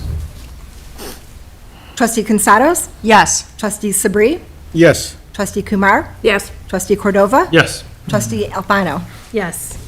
Okay, thank you. Moving along to 13B, an ordinance of the Village of Villa Park, DuPage County, Illinois, granting a variation from Section 9.4 of the zoning ordinance regarding outdoor lighting for the property located at 1110 South Villa Avenue, Villa Park, Illinois. Manager Rivas. Thank you, Mr. President. This ordinance approves petition ZBA-26-04 for a variation to permit a foot candle reading of 10-foot candles at the property line adjoining right-of-way for the property located at 1110 South Villa Avenue per Exhibits A, B, and C. The Zoning Board of Appeals unanimously recommended approval by a vote of 7-0. Thank you. Do I have a motion for the ordinance? I'll make that motion. Trustee Constados, do I have a second? I'll second. Trustee Alfano, thank you. Is there any discussion? Okay, seeing none, roll call vote, please. Trustee Sabri. Yes. Trustee Kumar. Yes. Trustee Constados. Yes. Trustee Cordova. Yes. Trustee Alfano. Yes. Thank you. All right, thank you. Thank you for coming. Yep. All right, moving along to item 13C, an ordinance of the Village of Villa Park, DuPage County, Illinois, authorizing approval and execution of a letter of intent for participation in the DuPage Police Records Management System, PRMS. Manager Rivas. Thank you, Mr. President. This ordinance authorizes the village president to execute a letter of intent for the Village of Villa Park's continued participation in the DuPage Police Records Management System, PRMS.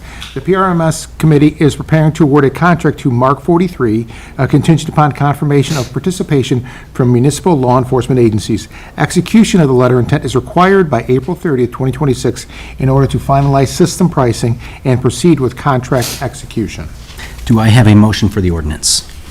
I'll make that motion. Trustee Constados, do I have a second? I'll second. Trustee Alfano, is there any discussion? Trustee Cordova. This is already budgeted for, the pricing, we've projected or made some kind of forecast of how much this costs and put it into the budget, is that correct? Yes. Thank you. And just for the record as well, is I actually sit on this committee. And this is something that has been discussed in this committee for a while now, and it's updating old systems. It's going to be beneficial.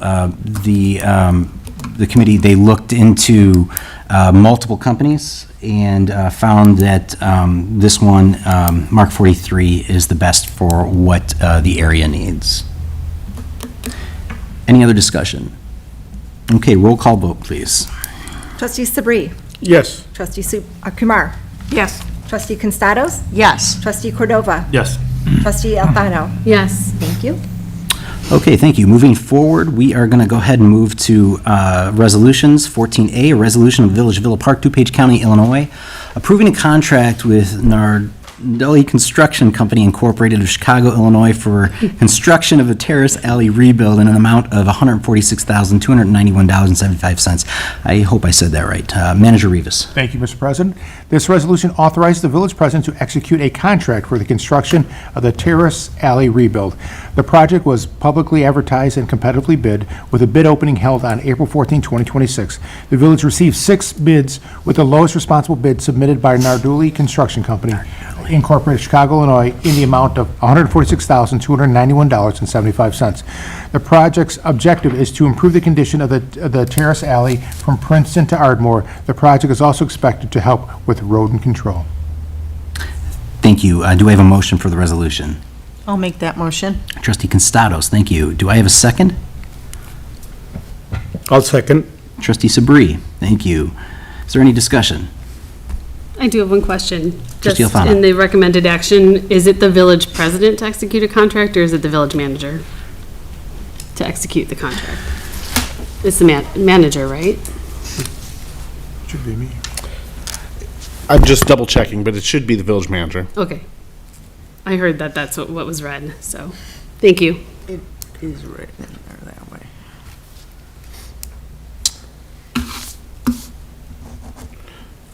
Sorry, just looking in the right place here.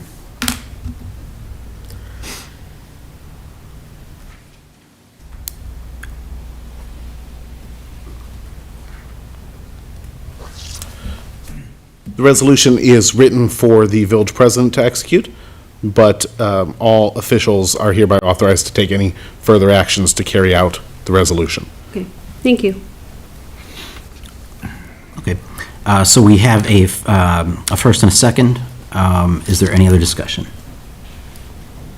Okay, seeing none, roll call vote, please. Trustee Alfano? Yes. Trustee Cordova? Yes. Trustee Kumar? Yes. Trustee Sabri? Yes. Trustee Constados? Yes. All right. Thank you. Thank you. Moving along to 14B, a resolution approving a memorandum of understanding between the Village of Villa Park and the American Federation of State, County, and Municipal Employees, Council 31 AFL-CIO, Local 964, in order to establish the pay scale for part-time custodian. Manager Rivas. Thank you, Mr. President. The proposed memorandum of understanding with the American Federation of State, County, and Municipal Employees, Council 31, AFL-CIO, Local 964, AFSCME, would establish a pay scale and limits for part-time custodians for the Villa Park Recreation Center. Thank you. Do I have a motion for the resolution? I'll make that motion. Thank you, Trustee Constados. Do I have a second? I'll second it. Trustee Sabri, second. Thank you. Is there any discussion? Trustee Constados. Yes, I have a question. I believe I saw in here where it talks about vacation time for part-timers. Is that accurate? Director Guerra? I'm sorry, Assistant. Yeah, sorry. Thank you, Your Honor. With the state law with time off for all, we would have to include that because this will be permanent part-time status. It's not seasonal temporary, that these will actually be full-time staff. So they would fall under our previously established rules for time off for all, which is, I think, an hour for every 40 hours worked. So that was just written to incorporate what was previously established because by state law. Thank you. Thank you. That's all I have. Is there any other discussion? Okay, seeing none, roll call vote, please. Trustee Alfano? Yes. Trustee Cordova? Yes. Trustee Constados? Yes. Trustee Kumar? Yes. Trustee Sabri? Yes. Thank you. All right, thank you. Moving along to item 14C, resolution approving the separation agreement between the Village of Villa Park, DuPage County, Illinois, and Dan McCann. Do I have a motion for the resolution? I'll make that motion. Trustee Sabri makes a motion, thank you. Do I have a second? I'll second. Trustee Constados, thank you. Is there any discussion? Okay, seeing none, roll call vote, please. Trustee Constados? Yes. Trustee Alfano? Yes. Trustee Cordova? Yes. Trustee Kumar? Yes. Trustee Sabri? Yes. Thank you. Thank you. Do we have any unfinished business? Okay, seeing none, moving along to new business, 16A. I don't know if it's new business or unfinished. I'm bringing up the scooters, the e-scooters and the legislation with the e-scooters. The kids are out again on e-scooters. I need to know what we're doing to address that issue. Thank you. What I will say is that this is a conversation that I've already had with Chief Kubish. Regarding the village, there's a limited amount that we can do with this. But in previous board meetings, we've talked about the education aspect of this and how that's important to get the word out about that. In the conversations that I've had with Chief Kubish, they are currently working with the schools to inform them of this, and they are enforcing it as needed based off of officer discretion. Chief Kubish, would you be willing to add some comment, please?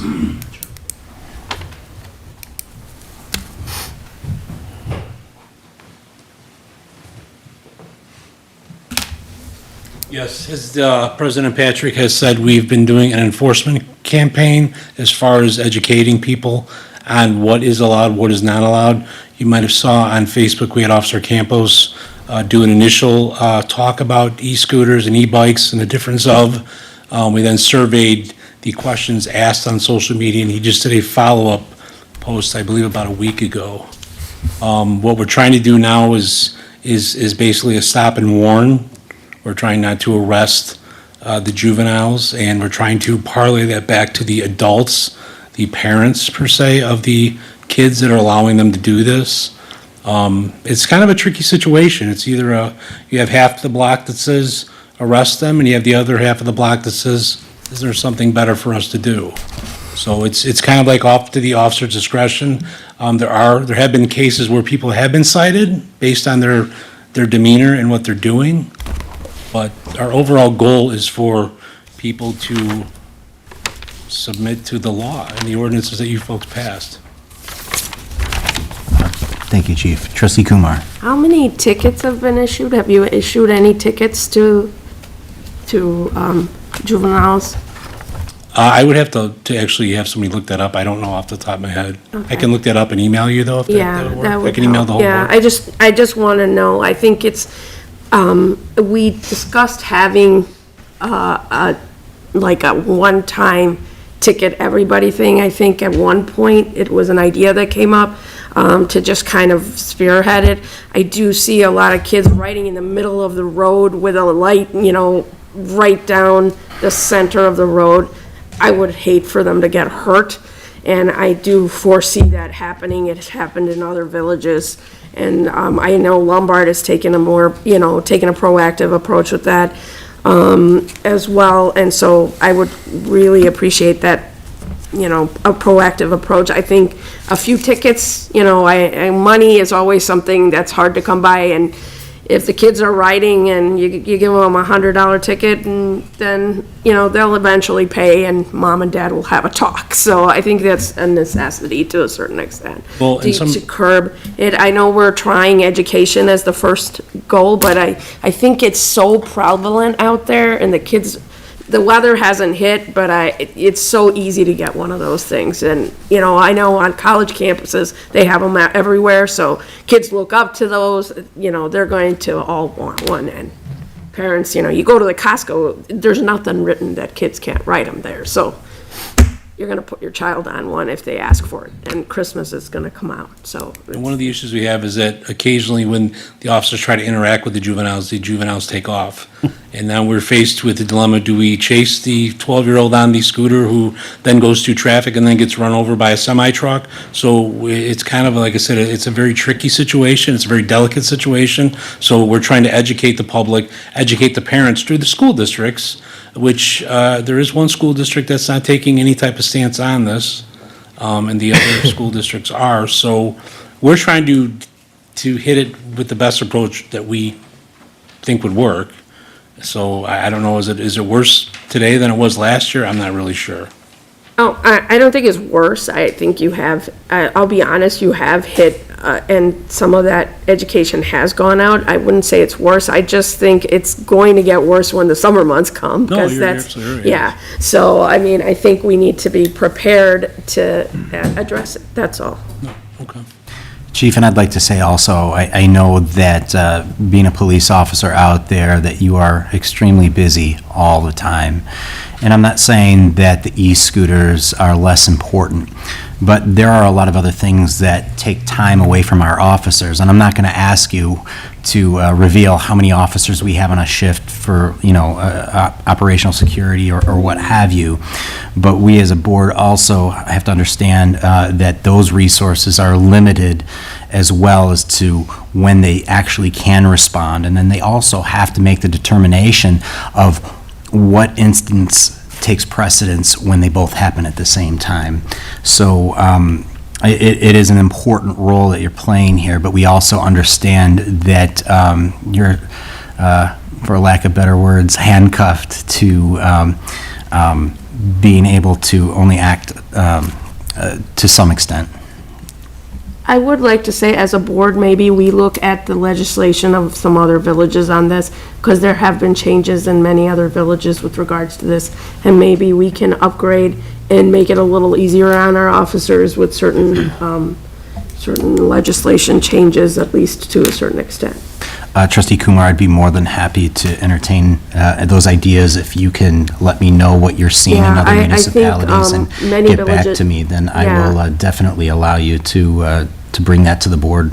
Yeah, there's many villages that are putting in registrations for e-scooters like bikes or anything else, and that's something maybe we can do online so that if it's not registered, they have some Sure. ability to easily access and Yeah. get rid of it, rather than having to chase a kid down the road, which is a very difficult Yeah. process. I'm not suggesting to do that. No, I mean, I would look forward to any suggestion because it is definitely a dilemma. I agree. I mean, I drive down the same streets you do as a civilian when I'm not working, and it is definitely an issue. I mean, there's people out there that are reckless and they have no conception of the traffic or the people driving down the streets. I mean, it is a problem. I acknowledge that. I validate you 100%. And then also e-bike, e-scooter have the same laws, right? And that you're supposed to drive with the traffic. I don't think the kids have a clue, and that's where our education has to go, even with the e-bikes, the e-scooters, driving with the traffic, following the traffic laws. These things are required by most things, and I see a lot of them all of a sudden again, and I'm a little concerned, to say the least. Thanks. Trustee Alfano. Yeah, so this topic came up in Coffee with the Board, or at Coffee with the Board, and recently the State Senate passed a bill that is going to kind of define, I think, what electric bikes and scooters are, especially under 28 miles an hour, it looks like, is being sent to the House right now. So I did mention at Coffee with the Board that we do rely on our state elected officials to help us out with that. So I just wanted to put that out there in the community to keep an eye on that and make your voice heard if this is something that you would like to have an opinion about. Thank you. And also, I'll speak to the parents that are out there as well, is that I too have made the mistake of spending quite some money on a scooter that my kids can't use anymore because it's illegal. And so, it hits the pocketbook hard, right? So just warning is that these are expensive devices, and that with birthdays coming up, the nice weather coming up, and even with the approach of, as the holidays come closer with Black Friday and the Christmas holiday season, is just be cognizant of the asks of your kids and look into these e-scooters to make sure that they're going to be the right choice for you and the safe choice. Any other discussion? Okay, is there any other unfinished business? Trustee Cordova. If we can get a refresher on ordinance creation, either by village president or village attorney or village manager, on what we can and cannot do. There was a complaint earlier about oversaturation of certain businesses, if we're able to make prohibitions on certain businesses, we should kind of understand what that means. So if we don't want any more gaming, we should know that we can do that. If we don't want any more, auto repair places or anything like that, we should understand that too. So more of what we can and cannot do on ordinances, what we cannot prohibit, just so that we have that knowledge as we go through some of these decision-making. Attorney Morton, if you would be able to prepare a statement for that and share it with the board. Absolutely. Okay. Thank you. Any other unfinished business? Okay. Say new or unfinished? This is unfinished. This is just Sorry. unfinished right now. Sorry. But we are going to move forward right now to item 16, which is new business. 16A, a motion to direct the Community Recreation Commission to begin planning for a Jefferson Pool replacement. Manager Rivas. Thank you, Mr. President. The Community Recreation Commission is recommending that the village board initiate the planning process to replace Jefferson Pool and its facility building. The CRC voted 5-0 on January 28, 2026 to make this recommendation. Thank you. Do I have a motion for the recommendation? I'll make that motion. Trustee Alfano. Do I have a second? I'll second. Trustee Constados, thank you, second. Is there any discussion?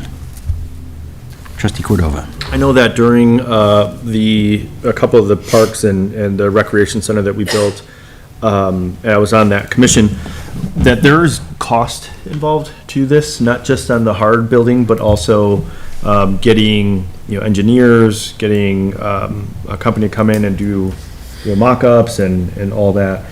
Is there, if we're just, is this just to begin planning for that, and there's no budget allocated to this? It's just, hey, this is from now until the next 10 years, we're gonna be doing this and this and this, but there is a part of planning that does cost. So Yeah. how do we, and I kind of looked through it, but it doesn't say anything about, it seems as though it's just a recommendation, but like I said, there is cost involved, so how do we mitigate that to ensure we're not overspending what we don't have? Absolutely. And I think that's a great question to ask. But the way that I see this and the way that I've listened to the meetings that led to this is that this is the initial phase of starting to plan this out. Now, I understand your concern regarding the cost associated with it, and you're absolutely right. But I believe it was the meeting that you missed where Trustee Constados had made a recommendation that we change the cannabis allotment tax to move directly to a new pool fund. here for that And one. okay, so you'll remember then that when we did that money from the cannabis tax would be sent to a separate account that would help with some of those, offset some of those costs. We, in the commission, specifically talked about like architects, things of that nature. Of course, what I would recommend going back, and Trustee Alfano, since you are the liaison there as well, is if we do approve this, going back to the Community Recreation Commission, is that, to Trustee Cordova's point, is that what other kinds of alternate revenue sources are out there, grants and things that we should be applying for, so that way we have a better idea of how to tackle that. I could already kind of address that because it's already been something that they have discussed. There are some people on the commission who are well-versed in some grants that are available. They have talked about how if we're going to look at writing grants, whether it's the village that's writing a grant or whether it's commissioners writing the grant and submitting it on behalf of the village, or however that might work, and I will defer to our attorney on that. They know that we will also need some kind of seed money in an account that shows that we have, some money to work with. So that was kind of the planning, was to have that account and then find those grants, which they are already discussing. One of the other things is that when the majority of us went to the IML training last year, there were also vendors there that created pools and things of that nature, and we stopped by a few of those vendor booths and got some really good information that we shared, and some of that information is back here for those commissions as well. So there's a lot of different opportunities that we should be exploring, and that would be my ask of the commission as well, is let's find out what our options are and how we move towards that. Okay. Trustee Kumar. Also, I believe this pool is in the TIF district or is not at this point? It is not. Jefferson Pool does not fall into the TIF district. Okay, that's one thing also we should contemplate at one point.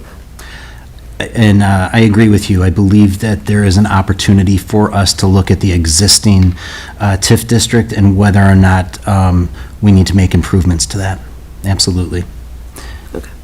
Attorney Morton. Just to clarify, your code does provide for expenditures for the CRC that all expenditures must be approved by the village board before implementation. Okay, so I have a motion and a second. Is there any other discussion? Seeing none, roll call vote, please. Trustee Constados? Yes. Trustee Sabri? Yes. Trustee Kumar? Yes. Trustee Cordova? Yes. Trustee Alfano? Yes. Thank you. Okay, thank you. Moving along, new business, 16B, motion to forward certain proposed liquor code amendments to the local liquor control commission. Manager Rivas. Thank you, Mr. President. This motion would forward a series of proposed liquor code changes to the local liquor control commission for further review and recommendations. Trustee Constados and Trustee Sabri requested that this item appear on this agenda for discussion and possible action. Thank you. Do I have a,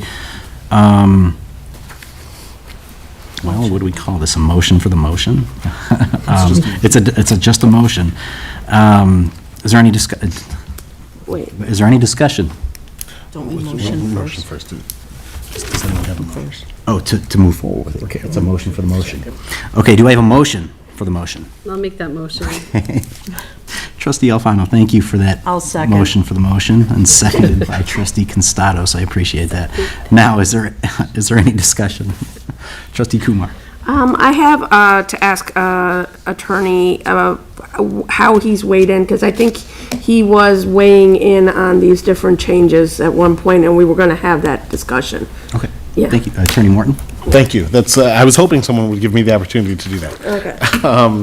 So looking at the way the memo is laid out, I took the total of 7 proposals from trustees Constados and Sabri, and I just wanted to point out that there is some existing language already for some of these, and then I guess it's for the board to determine whether that's sufficient language or if there is more that you want, if this is indeed something you want. If we start with the first one, about an existing business that is sold sold and purchased by a new individual and retains the same business name, business model, and menu, this would require the existing license to be terminated and the new license would be established. Just a bit of editorializing on my part, I work with a number of different communities, and that's not the standard that I've seen. Usually when someone comes in and takes over a business in its entirety, but is keeping the business going, then it's just the same business. If Business A has a liquor license and someone now has bought all of Business A and is going to keep operating as Business A, typically Business A would just also get the liquor license. However, in your code, that is not the way it's written currently. Just let me find the section. In section 3-301B, whenever more than 5% of the stock in a corporation which holds a license under this chapter is transferred, it shall be presumed that such transfer amounts to a sale of a substantial portion of the business, and the purchaser shall make application for a new license under the terms of this chapter. So that's what 301 currently provides. In addition, 3-317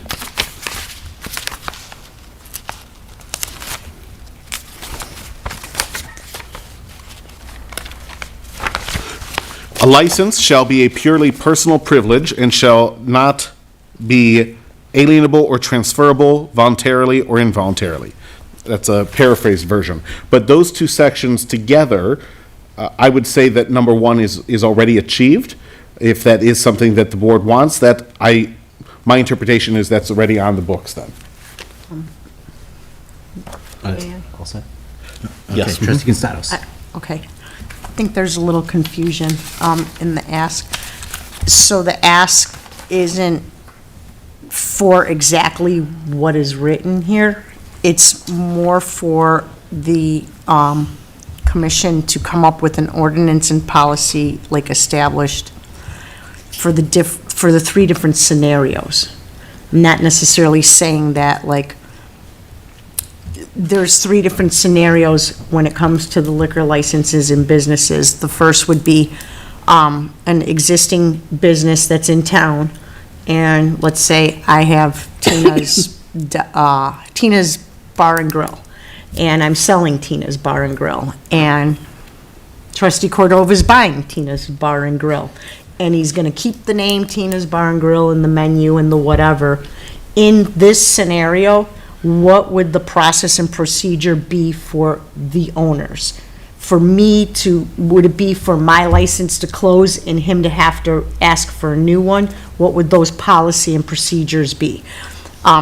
Scenario 2 would be Tina's Bar and Grill is going out of business and selling, and I'm leaving. Trustee Cordova is coming in and leasing and/or buying the building that I'm currently in and opening up Cordova's Croissants. I don't know, you know what I mean? In that scenario, it's a totally different business name, business owner, business concept. What would the procedure and ordinances be in that scenario? And then scenario 3 would be just a new business coming in, period. I've never been in Villa Park. Here's where Tina wants to open Tina's Bar and Grill. I found a location, and here's where I want to go, and the ordinance and procedures, policies for that. That's kind of more the ask, I think, than asking for verbiage to be changed.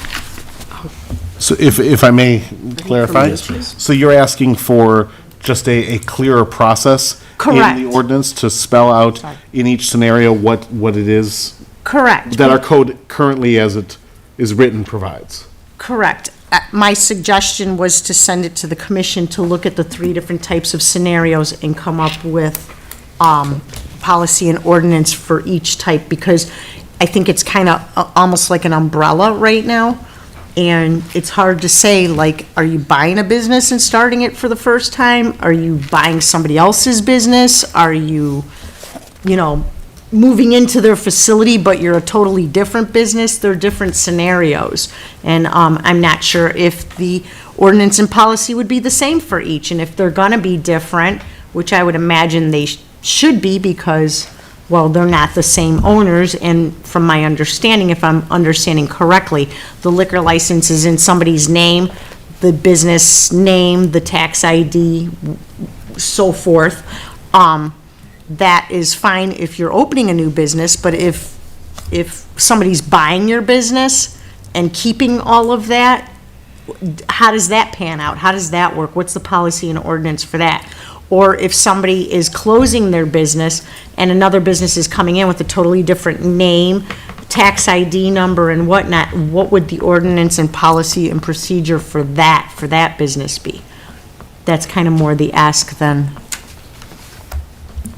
I thought that this was gonna it's kind of a suggestion to go to the commission to kind of, remember we said give ideas, so. And that's why I didn't draft anything here. I Right, just because you want sent to- me an email saying I'm to understand that this is something you want to discuss and then pass on to the commission.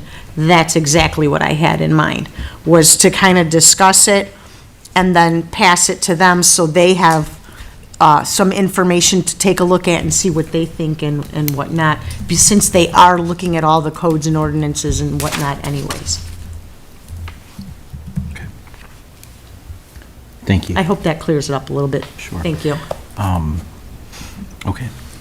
Trustee Kumar. So, is this about getting more information on what is being done, or is it about an ordinance change? Trustee Constado, can I Well, ask you? that would depend on whatever the commission kind of comes up with and then we vote on. I think right now the ordinance kind of has a set game plan on what you need to do, what steps you need to do, what the ordinance reads as far as the liquor license. But it's kind of like an umbrella that covers almost every scenario when every scenario is different. There's 3 different scenarios. you know, I'm looking at this from a business standpoint. I because get it, I get it. Right. So there's 3 different ways you can bring a business that involves liquor into our town, and those are the 3 types of avenues you could take. And you feel that they should have different privileges? No, I'm just saying they should be separate, like a separate ordinance, so it clearly states. Oh, so you know which If is- there's, So when- yes, which type of business do you fall under? This category, or this category?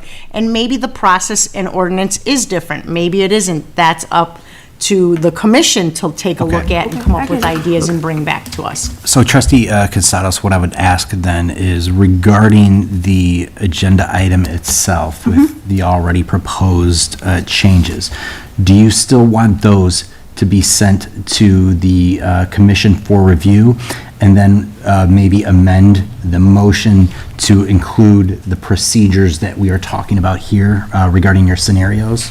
Is that the way it would have to? If I may, I don't think Yes. that's necessary. I think that whatever discussion transpires here, it informs the motion, because it's just a motion, it's not approving an actual ordinance. It's giving, whatever discussion is encapsulated here is the direction that then is given to the Liquor Control Commission. Okay. Correct, and if I also may, then also number 1, 2, and 3, also for the commission to look at gaming advertisement, putting in a policy for that, and no access for those under the age of 21, how we can go about implementing something for that, and banning sweepstakes machines. And these are all topics that we heard from at IML, that they talked about if your village doesn't have ordinances like this put in play, you should. Okay. So that's where it's coming from. Attorney Morton. On those 3, first I would point out that, as was brought up earlier in the meeting, those aren't directly related to liquor. So even though it is in the article of the code that addresses liquor, the board could address these things separate from that because it's not involving liquor directly.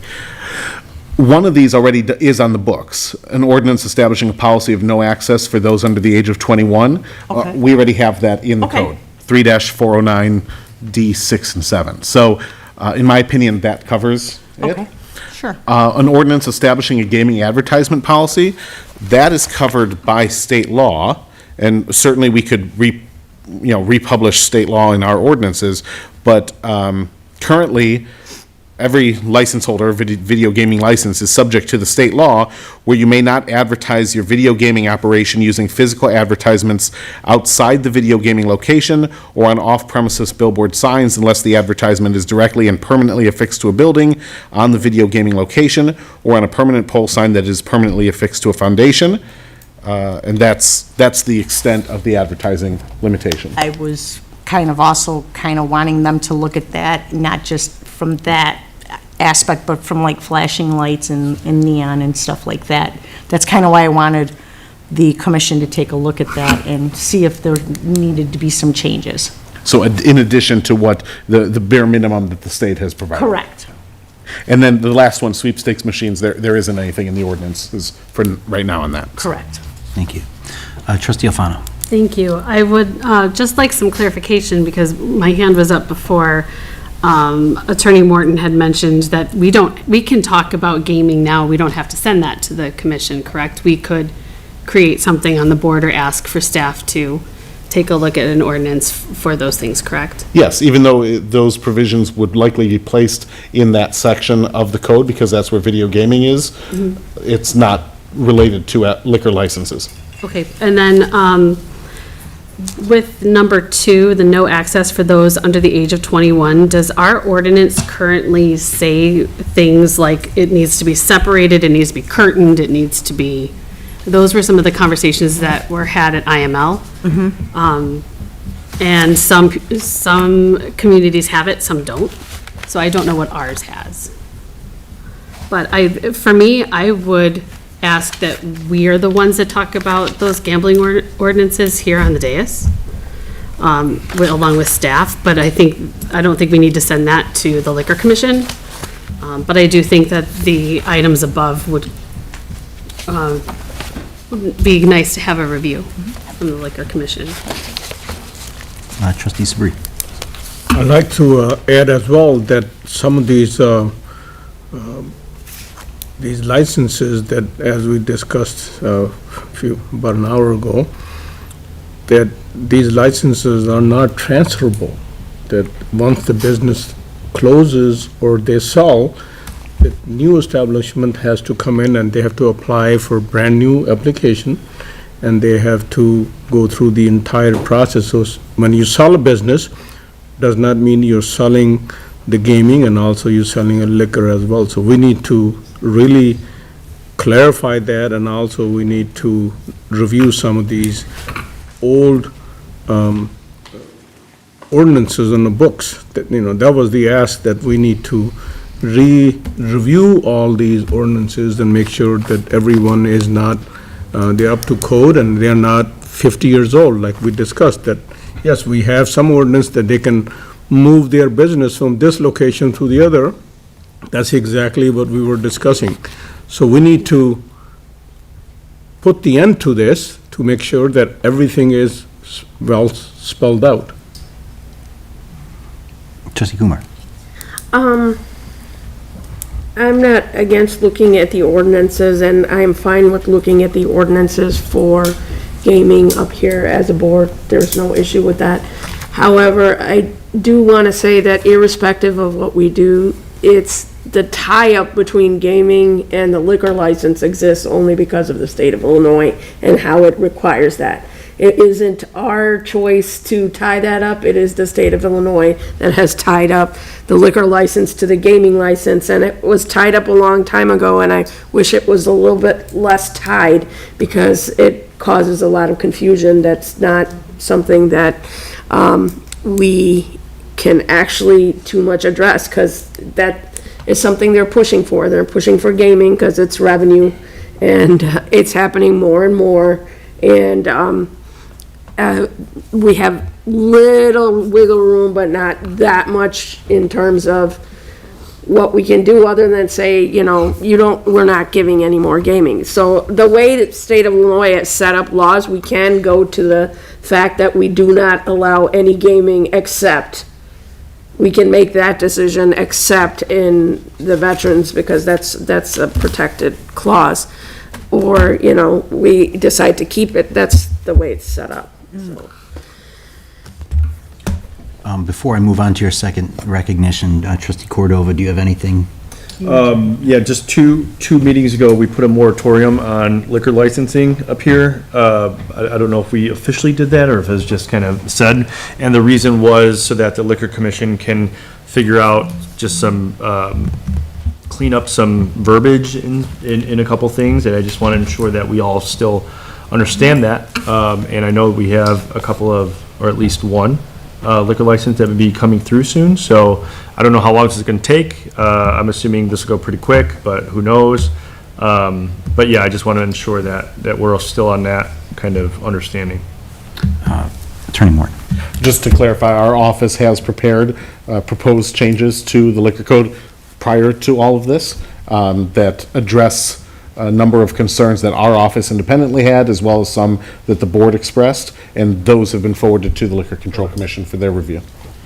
And to my knowledge, please correct me if I'm wrong, is that there was never a consensus to put a moratorium on the liquor licensing? There was no vote on that, no. Okay. We voted on no for that, I guess no, there was no actual thing. So yeah, we're just kind of making it up as we go. I'm cool with that. Trustee Constados. Thank you.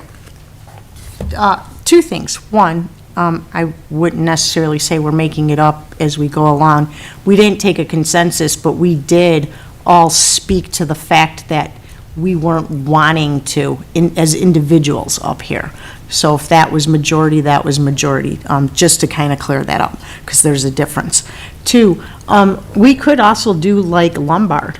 From what I have been told, and Lombard has a set number of licenses they have. So you could say, like, we're not going to have any more than 20 licenses, and 20 it is. And it doesn't matter if 5 more people come in, until one of the 20 leaves, nobody's getting another one.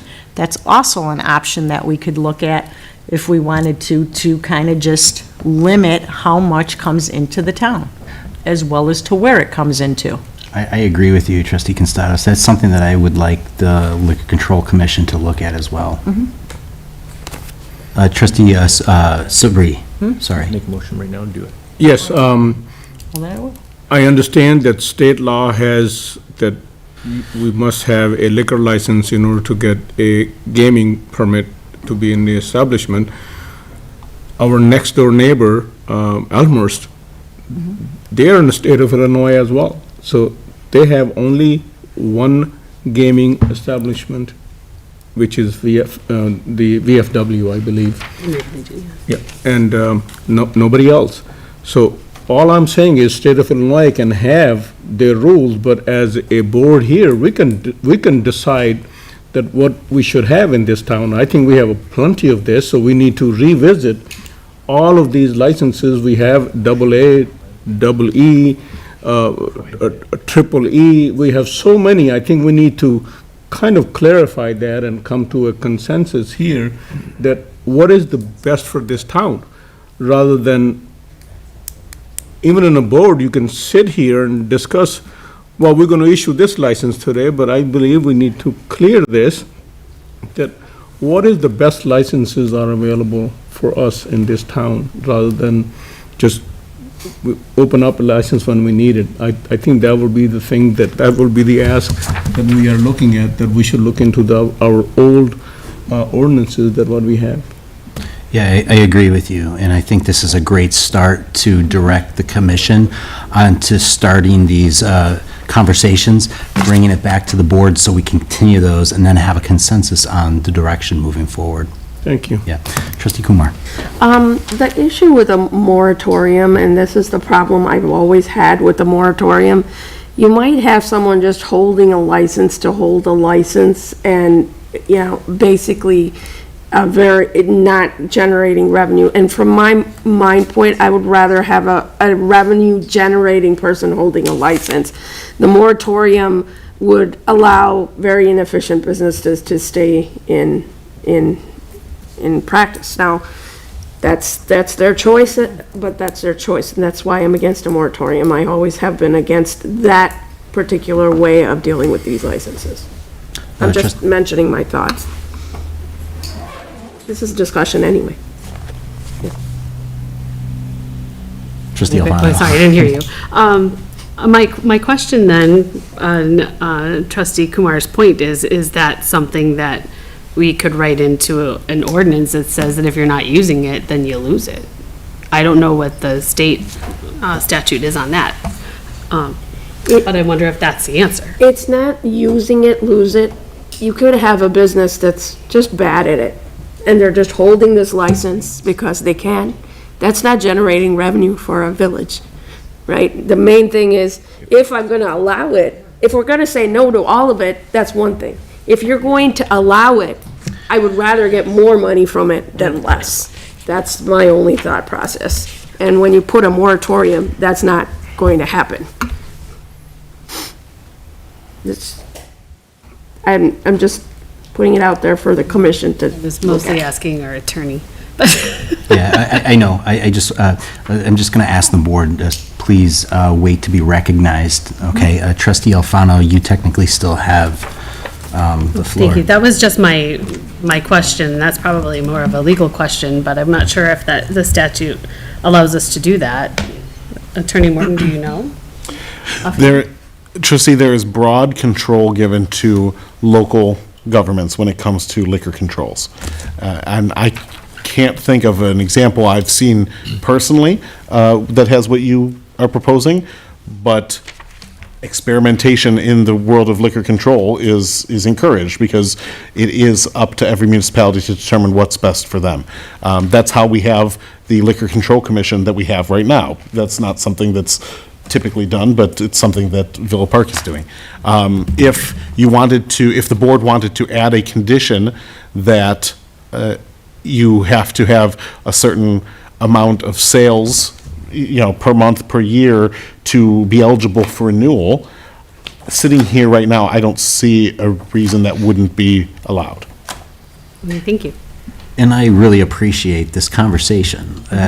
This is a good conversation to have to give back to our commission so we can further these discussions. Trustee Constados. Thank you. I just want to clear up something. I never said anything about a moratorium. I simply said, and I'm talking about gaming, not liquor licenses, just the gaming aspect of it. We can limit how many facilities we want to have gaming. That's what I was talking about. Not saying none at all, not saying no liquor licenses at all, no, saying if we want to say have 20 and that's it, we can do that. And that is a way to kind of then control that until one is no longer existing, then another one on the list could gain that license, that opportunity to change their liquor license to allow gaming, I guess. It would be the proper way of saying it. Just to clarify that. Trustee Kumar. I need to think on it.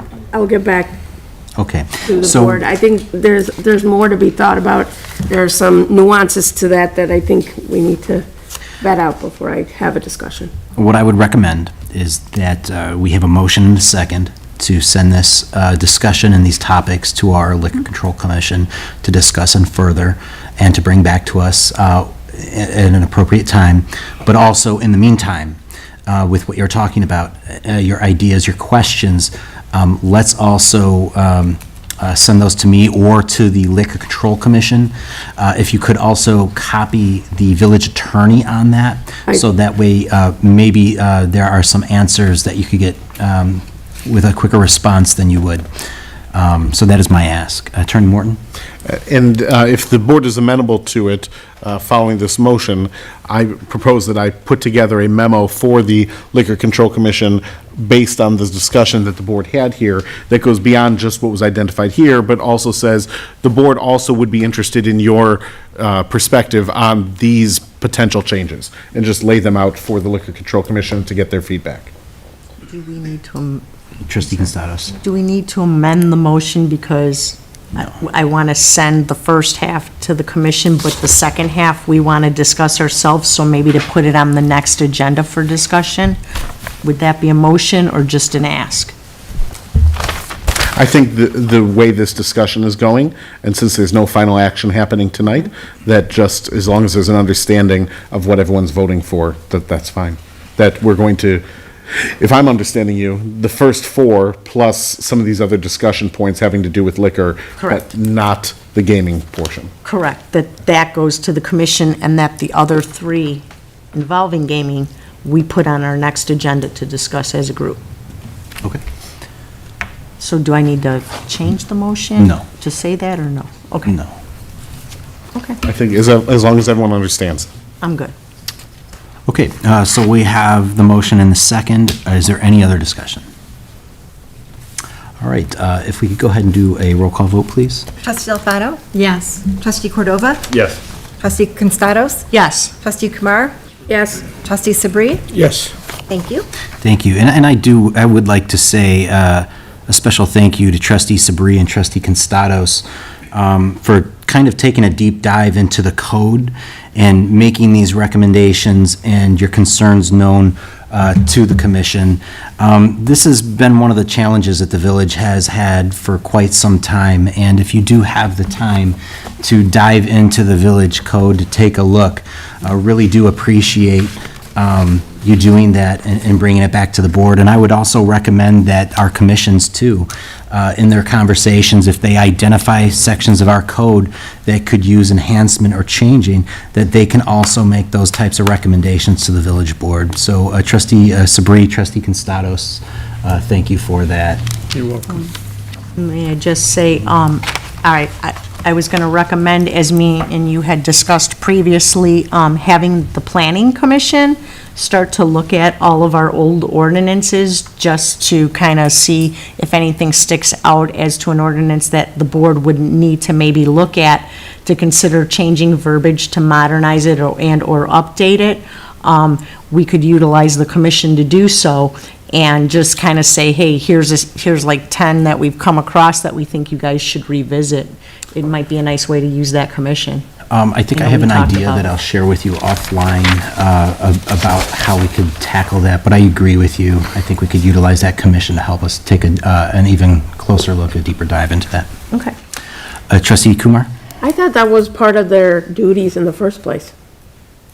Yeah, they are. Yeah, that is part of their duties, if I remember from the original commission duties. So I think they're supposed to be doing that anyway. And I also think it's encouragement, too, to let them know that they can do that, being that there are other items on their agenda as well. But mostly my comments were to Trustee Sabri and Trustee Constados and thanking them for doing this deep dive. And I recommend when you do have time continuing to do that, because it might be tedious work, but in the long haul, it is beneficial to the village. All right, so moving forward, we are going to go ahead with our village commission reports. We have 17A, the minutes of the Plan Commission meeting held on January 21st, 2026, and February 18th, 2026. We also have 17B, the minutes of the Garden Village Commission held on March 19th, 2026. 17C, minutes of the local Liquor Control Commission meeting held on December 23rd, 2025, January 27th, 2026, and February 3rd, 2026. 17D, the minutes of the Community Recreation Commission meeting held on February 25th, 2026, March 24th, 2026, and the special meeting held on March 10th, 2026. And 17E, the minutes of the Senior Concerns Commission meeting held on March 2nd, 2026. Is there any discussion on any of the items 17A through E?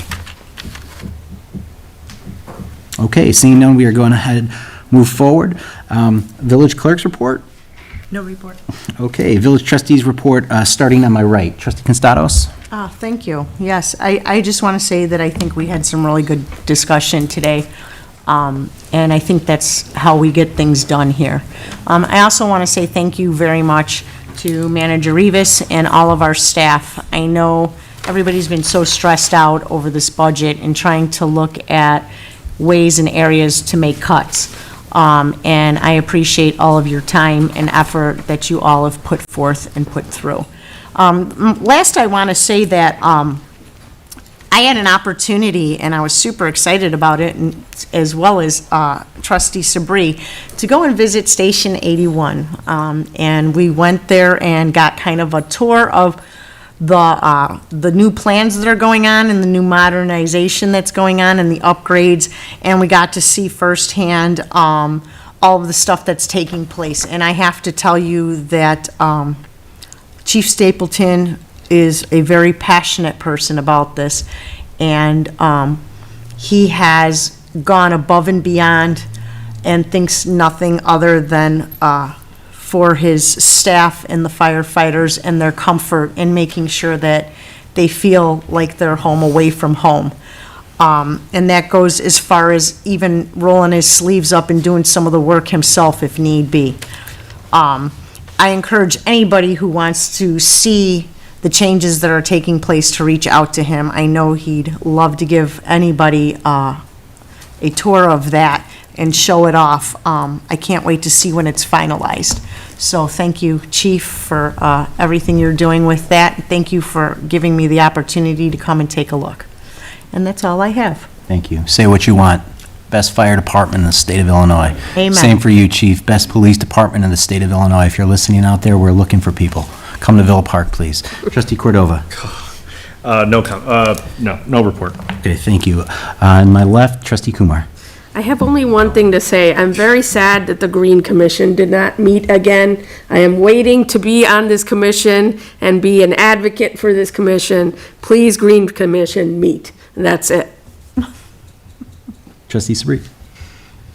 Well, first of all, I'd like to say thank you to Police Chief Kubush, that he has done a wonderful job, not only answering every question I have, every email I send to him, he responds very promptly. So thank you for that. Also, Trustee Cantaro and myself, we discussed that the blue envelope, that you have worked on that very hard on that, and I believe that program is going to bring a lot of good thing to town, not only to the town, that Chief Kubush has worked with the other law enforcement agency, that it will bring a lot more to not only in Villa Park, but the other local communities as well. And I believe this is going to be a good program, and looking forward to, I don't want to give out everything, but I think it's going to be. No, I believe you have done a wonderful job on that, and we thank you for that. And I know it's, you have a lot on your plate right now beside the police duties. You're also looking into a code enforcement as well that has been put on your plate. So we thank you for everything. As you know, that I worked late, and you are up as well, so you're answering my email. Thank you for that.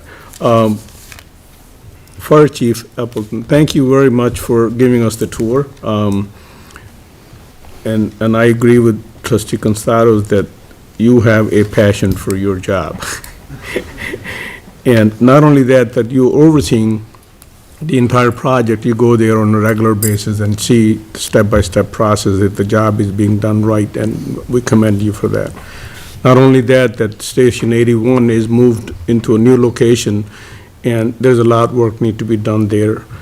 Plus, on top of that you are looking into another nuisance program we have in town, which is the rat infestation we have in our town right now. I'm getting emails, we had a coffee with the board, and you are being very on top of that you work with the railroad department, that you are working with them to clean up, and believe me, that the problem is not going away. It's ongoing problem, and I can tell you from my perspective that I have eliminated few of them myself. So not only by the train, I believe the area is moving, and I heard from some resident, they're on Ardmore Avenue, and they're seeing the same. Not because of they're moving from the railroad side of it, but there were some homes that they had accumulated a lot of garbage, and because of that the effect is taking place now. So thank you for taking the initiative. Add on to whatever your duties are. We appreciate you. Our finance director. Thank you. And this is one of the biggest book I ever seen for the budget 2026. And I know there's a lot of work went into this. And it's well detailed. A lot of information is there. I will encourage you that I know I received this email. I have looked through, and I agree with some of these numbers. But if you kindly please look into it a little bit more detail and spell out for us that is those numbers, that what we're seeing here are the numbers that they're coming from all the departments. Those numbers are jiving, those numbers are effective, and what we need to see is, I don't want to see our residents saying that we are $13 million in a deficit, which we are not in a $13 million. Look into those numbers, non-general funds, what those numbers are, and please give us your detail on this, what your thoughts are, and I will recommend you to do that. Again, coffee with the board. We had long discussion, not only at the coffee with the board, we also have some of the residents, they have reached out to me, and they're looking into and also asking questions about the forensic audit that we requested. The board requested back in October, I believe, and we approved about $125,000 budget for that to have a 5-year forensic audit. Back in February, the information we received, that information is only for 1 year. And that's not a forensic audit. To me, the way it was presented, and I believe the way the contract that I reviewed is written, is for forensic analysis. I'd like to have a little bit more clarification, because we have some residents that are asking for that, and I think we owe to the resident that we need to let them know why we asked for a forensic audit and we received forensic analysis, and only we received for 1 year. the rest of the information is missing. I know trustee Alfano is the liaison, and I would like to see a little bit more detail that the residents are looking for this. I think it's past due that we need to have that clarified, and we need to have that clarification that the ask was for the forensic audit, but the information we are receiving, it is the forensic analysis. So that's all I have. Thank you. Trustee Alfano. Thank you. I know that we spent a lot of time tonight talking about some businesses in town and talking about St. Charles. I would like to just point out some other businesses in town that don't have to come in front of the board for anything, but I think that have been really neat, and they really kind of showcase what Villa Park is now and what it could be in the future. There's a new fish store in town. I don't know that anybody knows that. I didn't know that myself until I was walking past it. I was like, oh, we should go in there. And it's a fresh fish store. They have some beautiful fish if you're looking to put an aquarium together. It's not fish you eat. Also,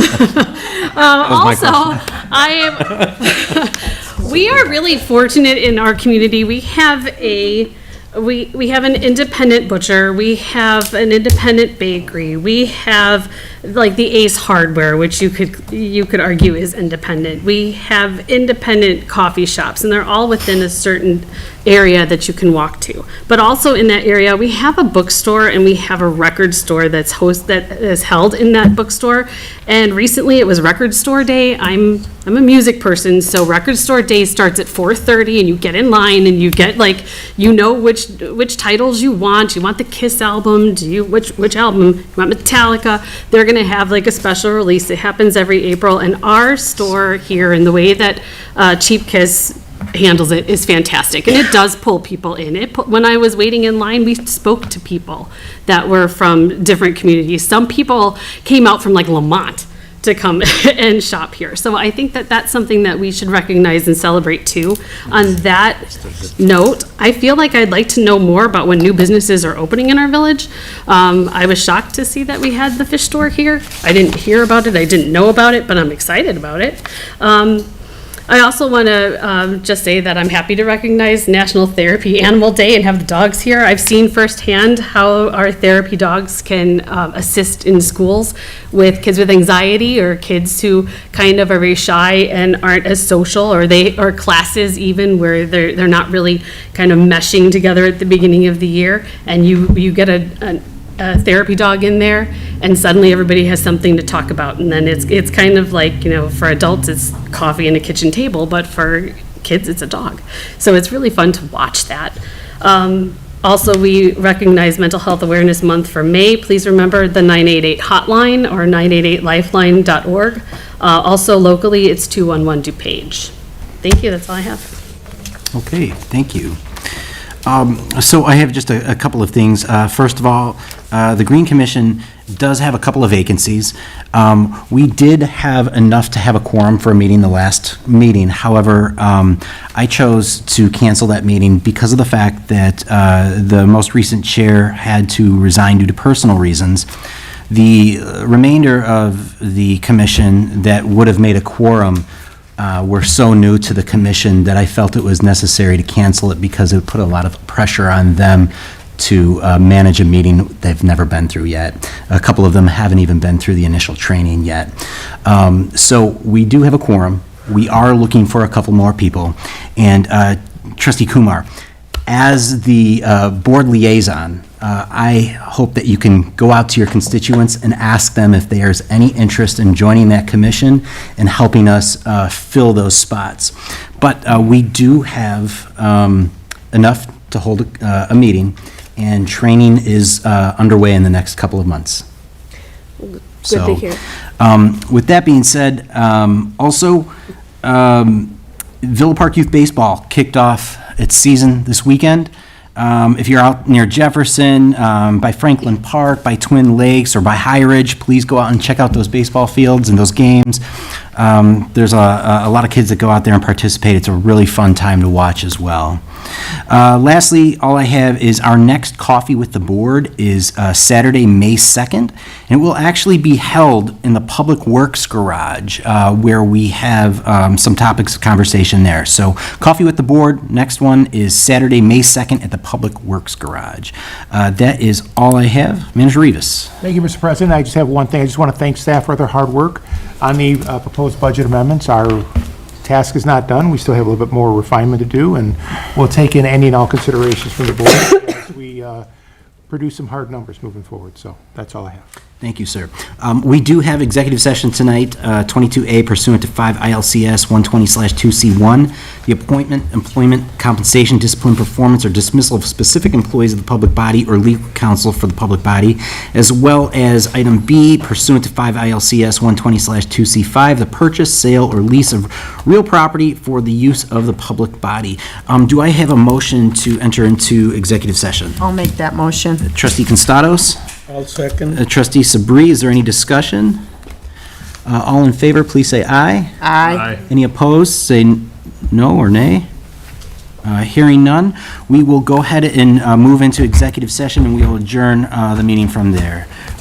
It is 10:06 PM. Thank you, everybody. Good night.